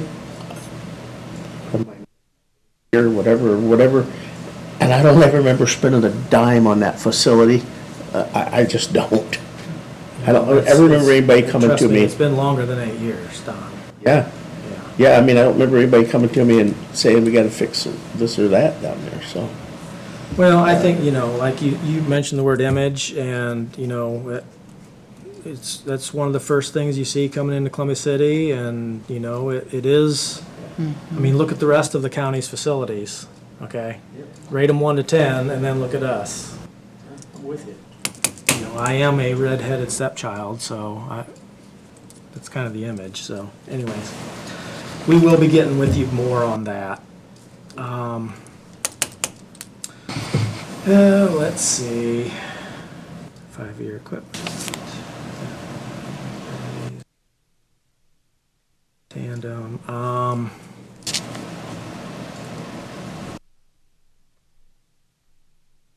Back to the tandem, I mean, we're talking about money here, and I'm gonna bring this up and ask for a commitment from the council, because I want to get this truck ordered so that it can be delivered, give or take, first of the year. You know, if we can get it delivered December 15th, then by the time we pay the bill, it'll be after January 1st, and it'll be out of next year's budget. Can I get a commitment from you gentlemen to be in favor of that as part of our budget next year, however that turns out? I make a motion that we give a favorable pass to the council for the tandem dump truck. Okay, we got a motion? Second. Got a second? Any further discussions? All those in favor, raise your right hand. Opposed, the same. Fine with that, Council. Well, so, we can only do what we can only do. Yep. And again, I don't know, I mean, I'd like to try and get one employee hired right away. I mean, it's not an if, okay? We're gonna get a lot more money. And for a truck driver, we're talking 40,000 plus benefits. Can I get a favorable pass on that too? Because I haven't got anything official, but the law goes into effect July 1st. And it also says the first 70 million goes to state highway fund. And so my guess is come August, September, we're gonna start seeing additional revenue. Got any idea, Andy? You're not gonna commit, are you? I'm not gonna commit on that. I'm thinking with the tax rise and stuff in July, there's no way you're gonna see money before August, maybe September. Well, that's fine, but if we get the 1.2 million that LTAP projects, divided by 12 months, that's $100,000 a month. Yeah, yeah. So even if we only get one No, that's month right. of No, that's additional right, revenue, yeah. we can pay for an employee. I can go to the last. Well, yeah, before I make a motion, let's don't sell ourselves short here. What are you gonna need? You need one ASAP? That's what I'm asking for, That's what you want right now? yeah. I mean, I'd rather have all three, but I don't wanna make you or the council uncomfortable because we haven't seen one penny this money yet, and I understand, but we know Okay, here's how it's coming. Here's how I'm gonna make my motion. My motion is gonna be that we allow Brandon to hire one person right away. And then, once we actually see the money, that we'll go back and work on the other two, once we know what the money really is. So, the motion is to hire one person right away and review it after the money starts flowing in for the other two. I'll second it. Got a motion and we've got a second. Any further discussions? All those in favor, raise your right hand. Opposed, the same. Okay, great, thank you. It's that much more we'll be able to get done. Roof quotes, again, Don and I went to NDOT on Tuesday last week to talk about the community crossing grant, which was changed a little bit with the new legislation. And I'm sure NDOT learned quite a bit going through what they did last year. It was I'm gonna guess a bit of a frenzy, like a shark feeding frenzy, you know. I mean, we talked to the head of the LPA after the meeting, and she said they had like 1,400 applications come in. And so there'd be that many, at least that many this year.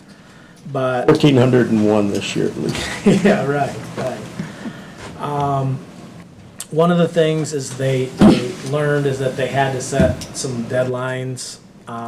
What they are allowing us to do is for this call for projects, is what I'm calling it.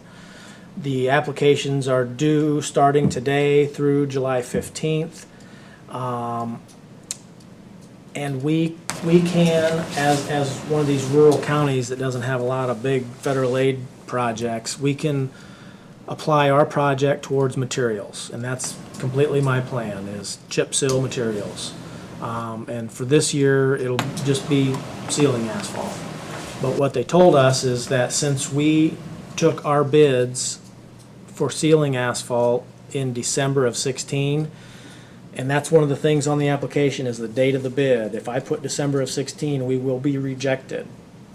And so I'm requesting that we rebid for liquid asphalt for chip sealing. I've got all the documents here. I need a motion and a signature. We'll have bids due on July 3rd at 10 o'clock in the auditor's office, and we'll open them here at 1 o'clock. It gives you time then to get the apps in.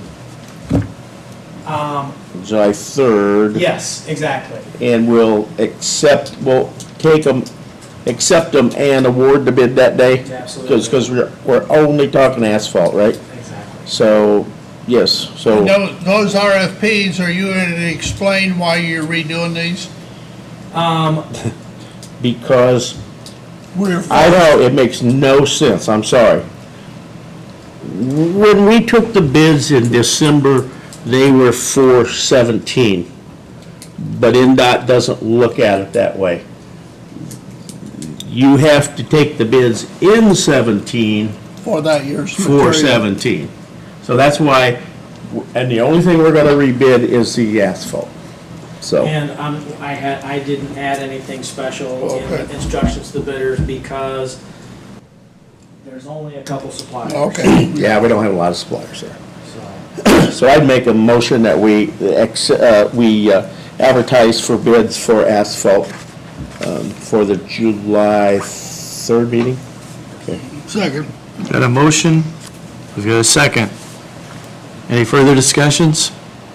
All those in favor, raise your right hand. Opposed, the same.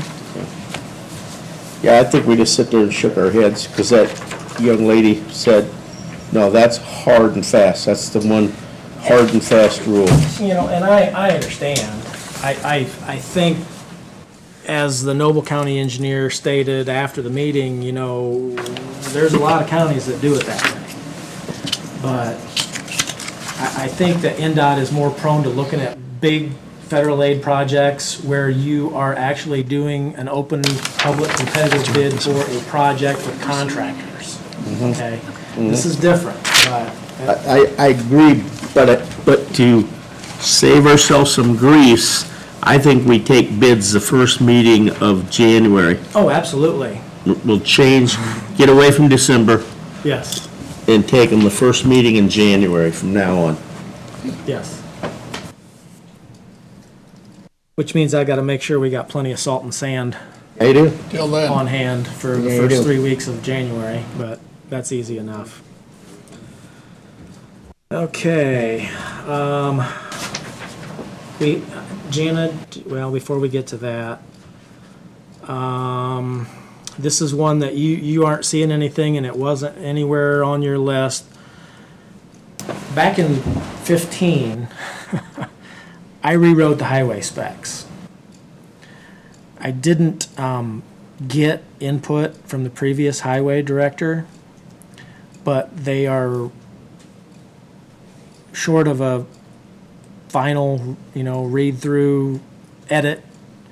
They're basically ready to go, other than I wanted to put in the possibility, Allen County does this, I'm sure other counties do, charge fees for utility permits.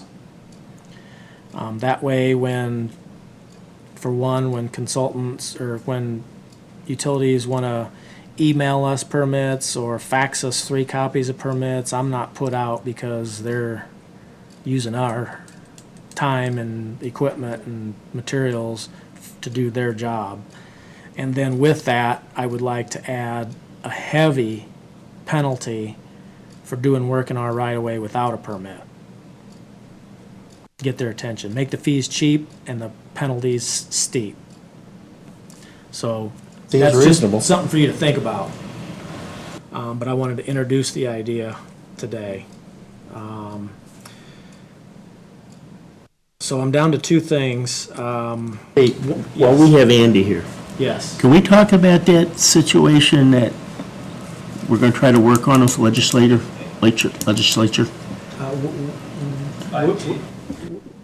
talk about it. What's that? 5G. 5G? No, No. 18I.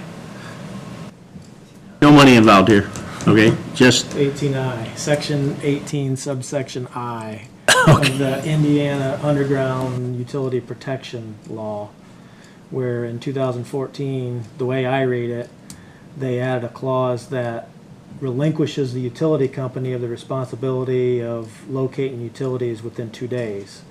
And what we're getting is, because it says as long as, you do your best, but if you can't, as long as you notify whoever, then, you can pretty much indefinitely drag it out. And we're getting 7 to 10 days to get locates. And that's gonna be part of the reason, too, why we're not getting all of our culverts replaced. I just, and if somebody wants to tell me that I'm wrong, I would love to hear that, but I'm pretty sure that I'm right. And if those utilities aren't located and we go out there and dig them up, they're gonna wanna charge us when we hit them. But we've got probably a dozen pending locates out there right now. I heard a rumor from someone that this underground company has 100 pending locates out there, and I don't know if that's just Whitley County or just CenturyLink or what, but that makes it rough on us. Now, I just heard from one of our local contractors that they're not having any trouble, so I don't know what the deal is with that. okay. But we just want to go back to 48 hours. Well, On the locate service? Yeah. Yeah, makes us, we have a job on 200 South, which is dependent on, this may not fit what you're saying, but we have a very short timetable for this road, because that's where the new high school is gonna go, and then we gotta do this while school is out. So if we get messed around for 10 days or 2 weeks, that just throws us off from having that project done so that road's open when school starts again. So if we could just get back to the 48 hours, it'd be helpful. So if you guys could just work I together. don't remember the gist of the whole, I mean, was it? as in like who promoted it? Yeah, what? Well, I can only imagine. I don't know. It was according to what I'm reading, it was 2014. But and I don't have that in front of me, but it says, subject to subsection I, the operator shall locate their facilities within 2 days. Well, you go to subsection I, and it says, yes, they shall locate their facilities within 2 days, but if they don't, or if they can't get to it, then they have to at least get with the contractor and say that it's in process, or that they have additional information or could meet with you on site. That's what it says, is that you have to tell them you have additional information or you could meet on site. Well, my thinking, and I'm going to say I'm right, not wrong, that if you don't have time to locate it, how are you going to have time to meet with me on site? And while you're there, why don't you just locate it? Right. But it's not working that way. And not all utilities are that way. No. No, we just seem to have one company that's Well, giving and I've us. been told that one of the high-ups at REMC sent a scathing letter to IURC to try and get some action, because, we've got other utility companies having trouble too. It's not just Whitley County, which is a good thing, because if I seriously thought that it was just Whitley County, I would say the CenturyLink permit, right-of-way cut permit that we have, you might just want to sit on it until we get our Absolutely, stuff yep. located. Yeah, if it was just us, that's right, I agree. Okay, thanks. So, yeah, there's, do you have utility permits? And it's been a while since I saw them, but.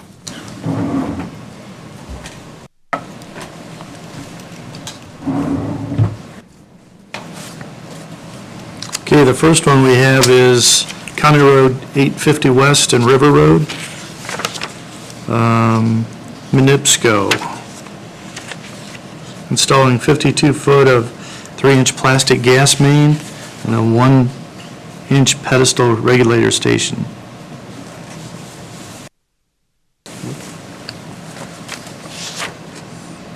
Brandon's approved that one. Okay, BCF did. Move we approve it. Got a motion? Second. Got a second? Any further discussions? All those in favor, raise your right hand. Opposed, the same.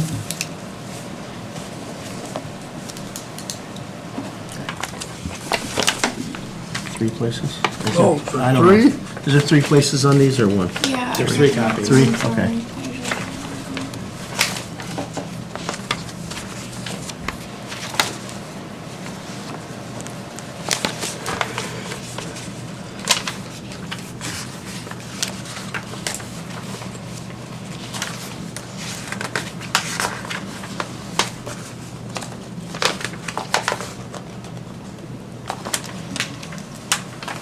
I think you made Andy mad. I think you made Andy mad.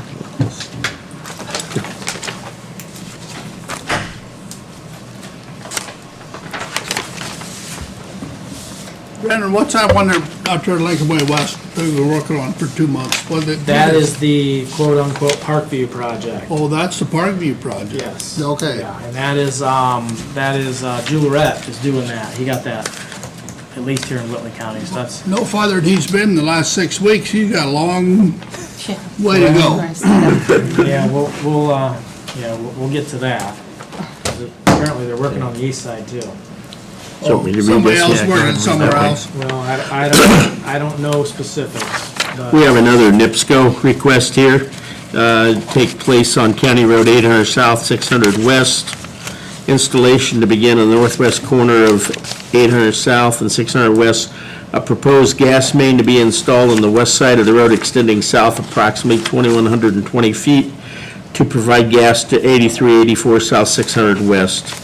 It's 3 feet. South Proposed of main 5. location is 3 feet of the west edge of pavement. South of 5, 5? yeah. South and west of 5. Okay. South and west of 5. And that one there, I've spoken with their engineer, they don't know for sure where the gas line is in relation to 800 South. There's a chance they may need to close that intersection. I said, well, because there's also a county tile they're crossing. I said, before you move in, you need to get with us and Yeah. go through that whole. Let's work together on this one, right? Yeah. Got it. Do you want to make a motion? So move. Second. Okay, we got a motion to approve. Got a second. Any further discussions? All those in favor, raise your right hand. Opposed, the same.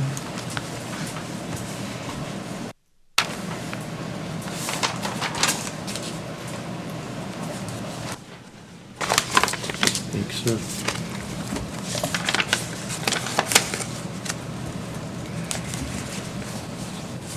Okay, other than this. So that's fiber out there What's that? on Lincoln Way. What they're putting in is fiber, yeah. Yeah. That orange about this big around. That's the conduit, yeah. Yeah. Yeah.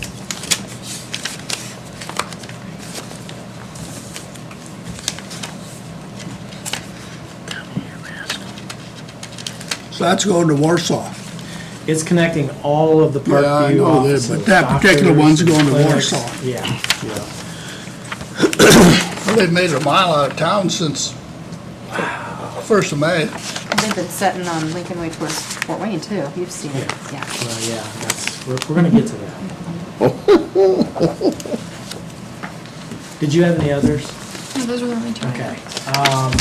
I have in my possession, that I haven't given up yet, 2 CenturyLink permits. The first one came in right after it was the day after your last meeting. Or that's when it's dated at least.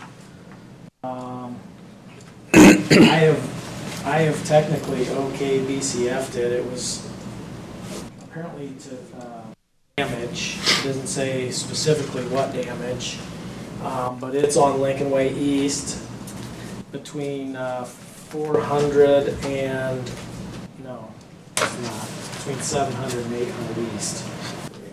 Okay. So again,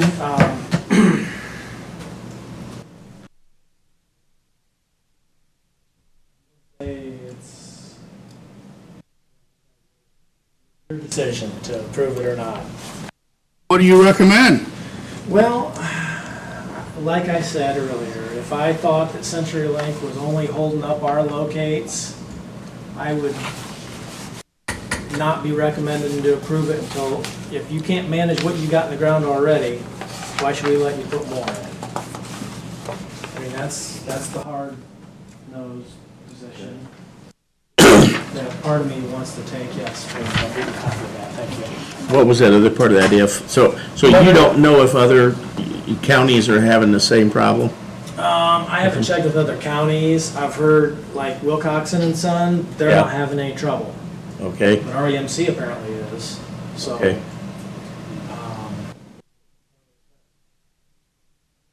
Part of me is, be the bigger man. Supposedly, I heard, a lot of stuff. I heard they're bringing people in from.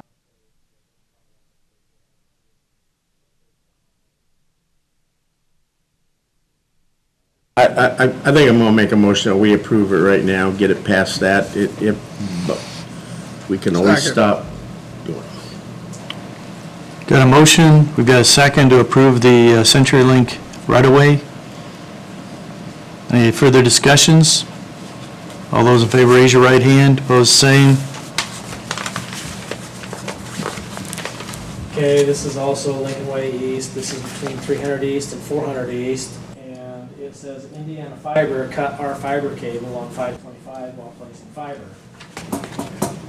So apparently, I don't know that it was doing that, but whoever was putting in that fiber in Lincoln Way must have got in CenturyLink's fiber. Oh, that's serious. Which one of my I know a gentleman who lives out in that neighborhood, and he told me he was without phone service.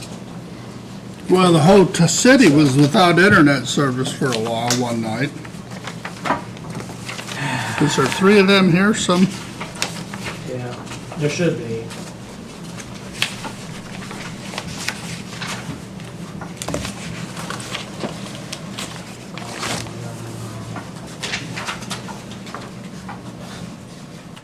Now, this one, actually, there is a connection. Being nice only gets you so far, all right? This just came today. There is a county drain involved. I don't know if engineering received anything, and alls I got was one copy. So I'm gonna recommend that you didn't even hear me talk about this, and I'll bring it back next time. It's gotta be approved by the main board anyways. If this individual isn't gonna listen, 3 copies needs 3 copies. When we start charging you $100, then we'll make copies for you. We'll be your secretary. I'm not.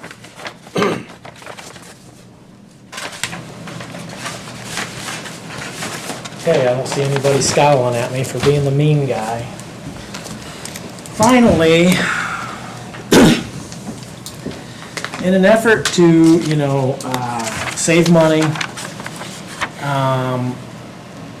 part of my plan to improve morale with the guys down at the highway, save money, improve the image of the guys, we got new uniforms. The new uniform company, it has been, I'm seriously, I've got multiple guys saying, can we just go back to the other company? There's one individual who ordered 4 long sleeve t-shirts, still hasn't gotten them. I mean, this is from back in January. They're non-responsive. I don't know what, the last company, we loaded everything up in the back of a truck and took it to their facility and went in and said, where do you want this? Well, we've never had this before. Well, that's fine. We'll put it right outside the truck or wherever you want it. We're not taking it back. I'm about to that point with this company, but then what do? They're not responding. We've got lists, and more lists of shortcomings. I've got the guys saying we don't like this stuff. They half the guys ordered Carhartt jeans, the carpenter tile, loose fitting. They're working. They don't need. The day they never said anything, and the day they delivered these Wrangler jeans that most of the guys don't like, it's not what they asked for. I'm saying it's bait and switch, and I told these people it's bait and switch, and we don't appreciate it, and, oh, well, we'll look into it. Well, they brought a couple of pairs of, what were they, like 30 by 32, jeans. I don't know anybody outside the 8th grade that can wear them. I can get it on one leg. So, our junior attorney, and I mean that with respect, has sent them a letter. To my knowledge, they have not responded whatsoever, and so I would like to, direct Matt to send another letter saying, look, you obviously don't care enough to even respond to my first letter. Why don't you just come get your stuff and we'll figure it out. And in the meantime, I've got like a third to a half the guys saying, we don't like these shirts, they're all polyester, working in this hot summer. I said, well, and they did it in the past, previous administration, from someone local, just had a bunch of t-shirts made up. And so I told the guys, let's do that. I want them to be comfortable, Yeah. So, Yeah. and just so you know, we had $19,000 budgeted for uniforms for this year, and over $8,000 of that will save by switching companies. We went from $360 a week to $200 a week by switching companies, but apparently you get what you pay for, I don't know, but. Yeah. So I'd like your blessing to, whether it's a shake of the head or a motion, whatever you want to do, I want to go buy Yeah. some t-shirts for Yeah. the guys. That is exactly what we did several years ago. I said, do you guys using at that time, the lime shirts or anything? And no, I said, go get them some, make them comfortable. So, yeah, okay. So I'm fine with it. That was a lot, I know. And Yeah, Brandon? I don't bring you everything either, so just think about everything that I didn't bring to you. Any questions from you or anyone? Thank you, Brandon. You bet, thank you. Jana? Okay, Dan, as you said earlier, he had already reviewed this and approved it. It really doesn't matter either way to me whether you do the 1 or 3 years. It's totally up to you guys, but this is for our cost allocation plan contract with Dulcet Consulting for our 4D child services that they work with us with. We used to have Maximus, but now it's Dulcet, Yeah. so. Okay, so he's already approved it, you're good with it? Yep, and we've already had him for a year. Move we approve it for 3 years. Well, second. Okay, we got a motion and a second to renew for 3 years. Any further discussions? All those in favor, raise your right hand. Opposed, the same.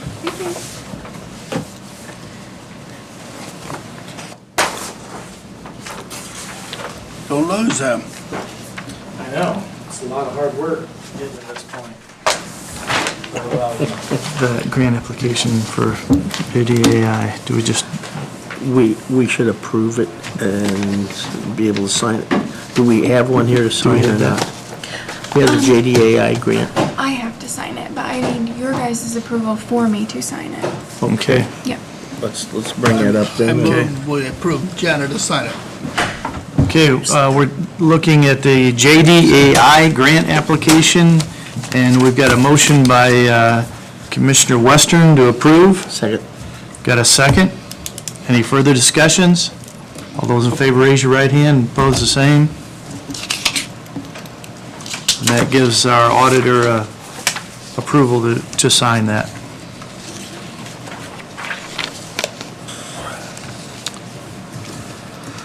Okay. We're down to minutes. Everyone had a chance to, Make a motion, we approve the minutes. Oh, you can't, can you? Okay. You want to make a motion? Any second? You can't do it? I don't know. Somewhere. I just keep putting it. It's only you and I, so. I move we approve them. Second. I didn't find any issues. got a motion and a second. I'll abstain.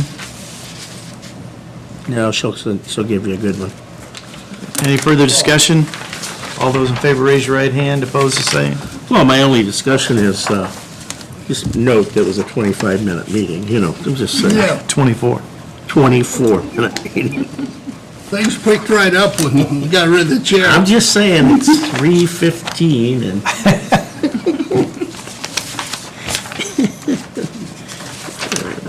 Oh, okay.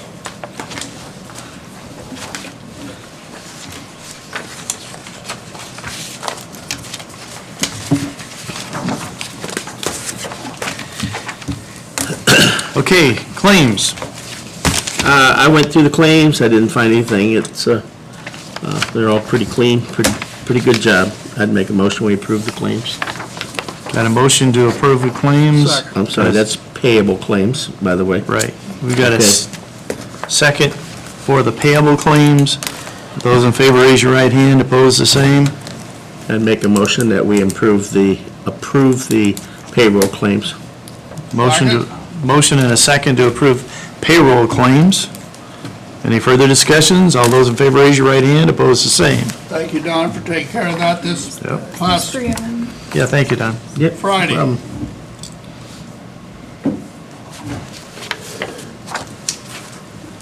sorry, George, there's 3 there. Oh. Hold on a second. Need that back, okay. Okay.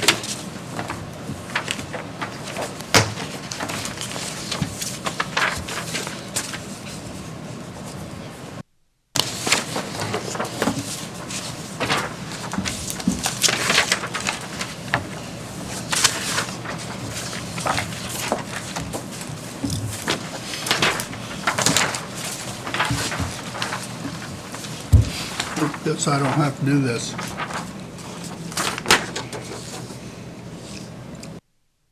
I must have cut it off. Sign it. Yes, I know. Sorry about that. Yeah, I can See get where off I that, rate? you don't get off that easy.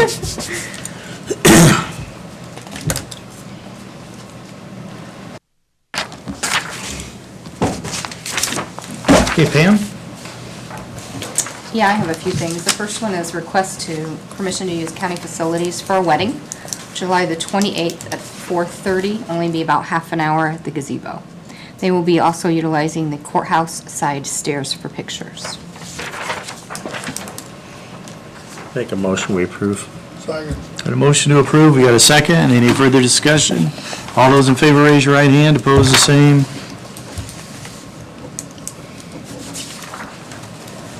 And then while you gentlemen are signing that, thank you, there were 2 policy revisions, recommendations that I have to Hang write on a to. minute, Yep. we gotta get this other one. Oh, you have another one here? That was Oh, yeah. kinda my bad. Okay. We have a, Columbia City Elks Lodge, 1417, for the Flag Day ceremony, Saturday, June 10th at noon, north side of the courthouse square. make motion, we approve. Second. Got a motion to approve. We got a second. Any further discussion? All those in favor, raise your right hand. Opposed, the same. Thank you. All right, thanks, Pam. Yep. Thank you. Policy revisions and recommendations. All you 3 gentlemen should have been given a copy, and I emailed you. The first one is for our new time management system. For the right stuff, it's a timekeeping system employee responsibility policy. It just states specifics on our new time system and expectations of the employees as well as the supervisors. This will be implemented beginning right stuff pay period 14, which would be June 18th through July the 1st. So looking for approval on that new policy. Make a motion, we approve 3.6.1 timekeeping system employee responsibility. Got a motion? Second. Got a second? Any further discussions? All those in favor, raise your right hand. Opposed, the same. Thank you. That's 3.61. Yes. The next one is policy 5.6, drug-free workplace. A recommendation would be to add a 5.6.1 under pre-employment testing, which we never had this before. All full-time and part-time applicants must pass a drug screen test before beginning work or receiving any offer of employment. Refusal to submit to testing will result in disqualification of further employment consideration. Move we approve it. Second. Got a motion and a second to approve. Any further discussions? All those in favor, raise your right hand. Opposed, the same. Thank you. One last thing. I did reach out to another EAP provider, employee assistance provider, that we used to have several years ago. Currently, we offer for the employees the Bowen Center and Tina Jagger Counseling, which are both here local, as well as the Bowen Centers in other areas for the employees to go to. They are at a $30 rate, so they're charging us $30 every time the employee uses their services. I did reach out to Life Spring Counseling, which is Family Care Center, which we had about 5 years ago, I'm going to say, just to see what they would quote us and see where they were at, because we did have some interest in their service. And right now, what they're offering is $70 per session. So I just wanted to bring that to you guys, see if you wanted to consider changing at this point, or just leave things how they are, or adding them as an option. I just don't see how we can. It's 30, 30, and 70. Is that what you just Yeah. said? Yeah, I did. And they're not in Columbia City. No, they're not. They're not. They no longer are. They used to be. They used to be. Yeah, yeah. I just have one question. Are commissioners eligible to get a little counseling? I'm sure they'd help you out if you needed it. So yeah, just looking at your recommendation, if we need to add that, if we just keep it as is. It as is. Okay. If you want to be official, I make a motion that we keep it as, we keep employee assistance program as currently structured. Got a motion, got a second. Any further discussions? All those in favor, raise your right hand, opposed, the same. Thank you. That's all I had. Jana? Okay, the only thing that I have is you all got a calendar for the budget process this year. The only thing that I wanted to ask you is, I know George and I kind of talked about it, and he said maybe only one budget book, but I am willing to make all three of you one if you would like one, but if you just want to share it, that's fine. Oh, Just no, let I me- don't think so. That's just a waste That's of what- money and your okay. time. I just believe wanted to me. make sure. Yeah, Okay. no, No, that's yeah. not necessary. So, but I will provide you with one that you can all look at. That's fine, that's fine. And that'll be the That's 1st fine. of July, so, That's what, I'm sorry? the beginning of July. Yeah, I'll have okay, those ready, that's fine. so. Yeah, that's fine. I'd hate to waste the money. So on you'll fine. keep it updated if there's changes along the way. Yeah, okay. But Thank you. Yep. Okay. Commissioner, did you have anything? no, not at this time.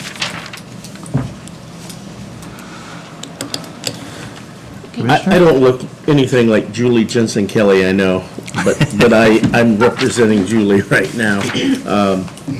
As you know, she's kind of a busy young lady right this minute. I would like to ask permission to have our county join the YMCA Corporate Challenge Program again. It's something we've done for 2 or 3 years. Yeah, and it's a lot of fun for a lot of our employees, and it costs us $500, and I think it could come out of dues and subscriptions. So I would like to make a motion that we join the YMCA Corporate Challenge again this year. Second. Got a motion to approve the YMCA Corporate Challenge for 2017. Got a second? Any further discussions? Only that I'd like to say, but we have to win it, but I know that probably, Yeah. I can't make that We promise. usually do so. pretty good at it. We have done well in it, so, Second last year. Yeah. okay, Those in favor, raise your right hand, opposed, the same. thank you. And I think everything that I had is covered. I don't know if we want, well, golf carts, Oracle. I think that's it. Anyone in the public like to say anything? Say a few things, if you spare me a Sure. moment. Sure. We'd be honored.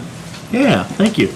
Well, one of the initiatives of the legislative session was to work on rural broadband, so it's good to hear that Sheriff Buska just got internet 3 weeks ago with a little help and emphasis through the summer study session and on into the future. I think that's something that is a program and an initiative that the state of Indiana is looking to rectify moving forward.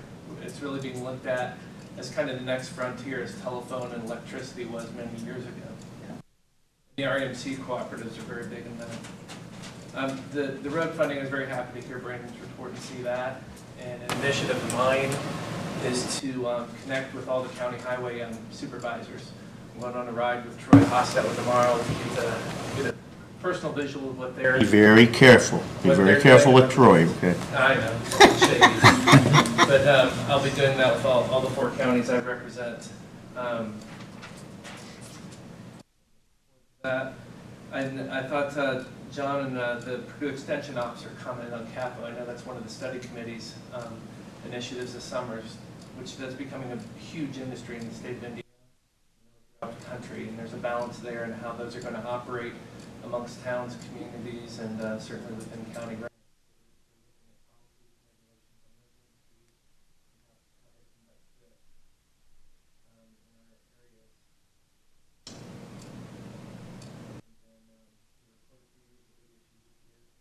Sounds like they're dealing with one here, but I think it was a big issue in some of our other counties, those, the bulk people.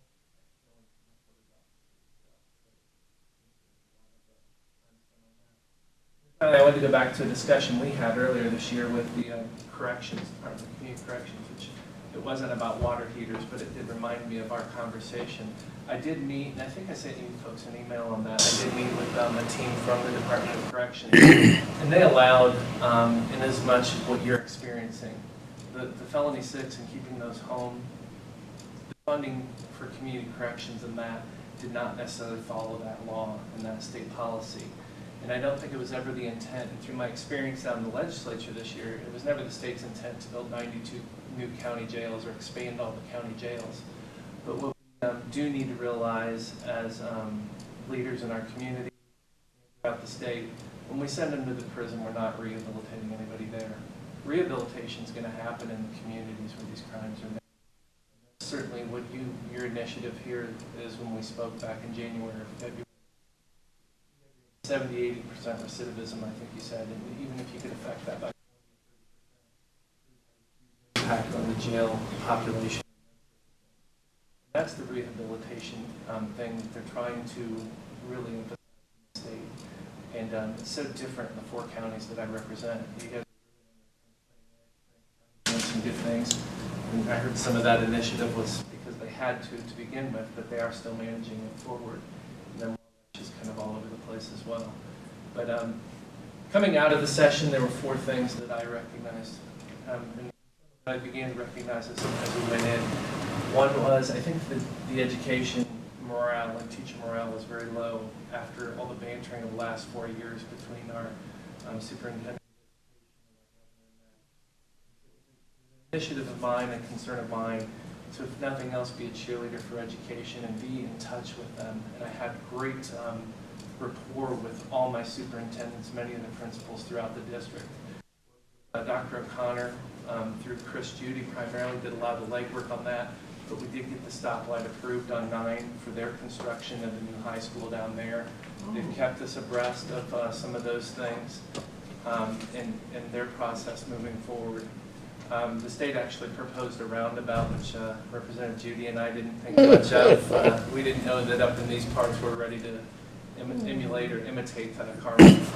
But so that was one thing. The other thing, and I hosted a teacher luncheon, which Dr. McCormick came up from Indianapolis on, and we recognized a teacher from all the school districts I represent.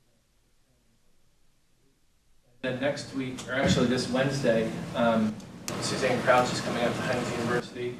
We're celebrating the newness of their agricultural department there. We're recognizing a Centurion farm and some other folks in the agricultural community. And then the one I'm a little anxious about, but is a huge deal as you talk about the community corrections.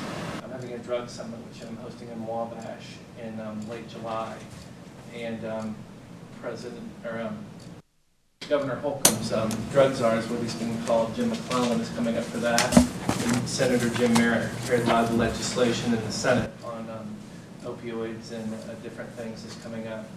And a lot of the counties have been getting together. Some of the prosecutors and judges are communicating. What I'm hoping to do, and I've spoken with some of them, and I said I don't want to be repetitive by having this event or doing that, but I've found, and they've confirmed, it's important to hear what the state's initiatives are on some of these. And maybe more importantly is I want the state officials to hear what is happening on the streets, what community correction programs are working, what criminal processes are working, what they're seeing and what they're feeling, because it's a terrible crisis. And I know you've seen some here in Columbia City. We're seeing it everywhere. We're seeing it from the wealthiest to the poorest and everything in between. That we've got to deal with. And then finally, what's the last, is we just really need to celebrate who we are as Indiana. We are doing great things economically in our business environment, and even in our government, we're running very, very well comparatively to many other. So I'm trying to get John Myers and some other officials up here, and sometime the end of the year, August, September, we're going to try and have some of that this way. So those are 4 big things that I've kind of worked on bringing out. Appreciate your consultation through the process. It was drinking through the fire hose, if you will, and learned a lot. And you guys, all of you, have been a great help, and proud to represent Whitley County. Your historical people represented some great historical folks from this area, and I think there are many in the 4 counties I represent, and I'm proud and humbled to do that. And happy to be here today. Didn't mean to make a meeting any longer, but thanks for taking the time to listen. I'd like to think that you know that Whitley County's pretty proud of you too. I mean, you took the bull by the horns on this thing, and like you said, I wasn't making fun of you. You're on Facebook all the time, and that's wonderful. People know you're out there. I love seeing the things that you're doing, and I'm so glad I'm not doing them. It's a representative government, and I obviously grew up and I know Huntington very well, but it's important for me to be out amongst the people. Thank you. That's really what I want to represent, is the district that we are, many of the smaller schools that we are. And the interesting thing that I feel about our district, for the most part, is we take care of our problems. We solve our issues locally. And first of all, we don't need to stay doing, putting pressure on that situation, but being a better partner in that. And that's what I'm trying to develop through these kind of community meetings, if you will. And I think that's, it's more about what's here and less about what's going on in Indianapolis. And that's the perspective I've tried to hold true to. Thank you. Perfect. Thank you so much. One thing I'd like to say, Andy, is one of your initiatives was the broadband, bringing the gig internet in. And that's something that we as a county have been really looking at that, and through the redevelopment, we've got internet will be coming in within by the end of the year, we'll have internet service, gig service into all of our businesses on the US 30 corridor. And we're pretty proud of that. The fiber. Yeah, the fiber optic. So. It's a big deal. It really is. Thank you so much. Anyone else? Call for the question. Second. Adjourned. I'm proud of you. Made it 3.5 hours, 2.5 hours. Appreciate you taking the time. No problem. This is 3 to 4.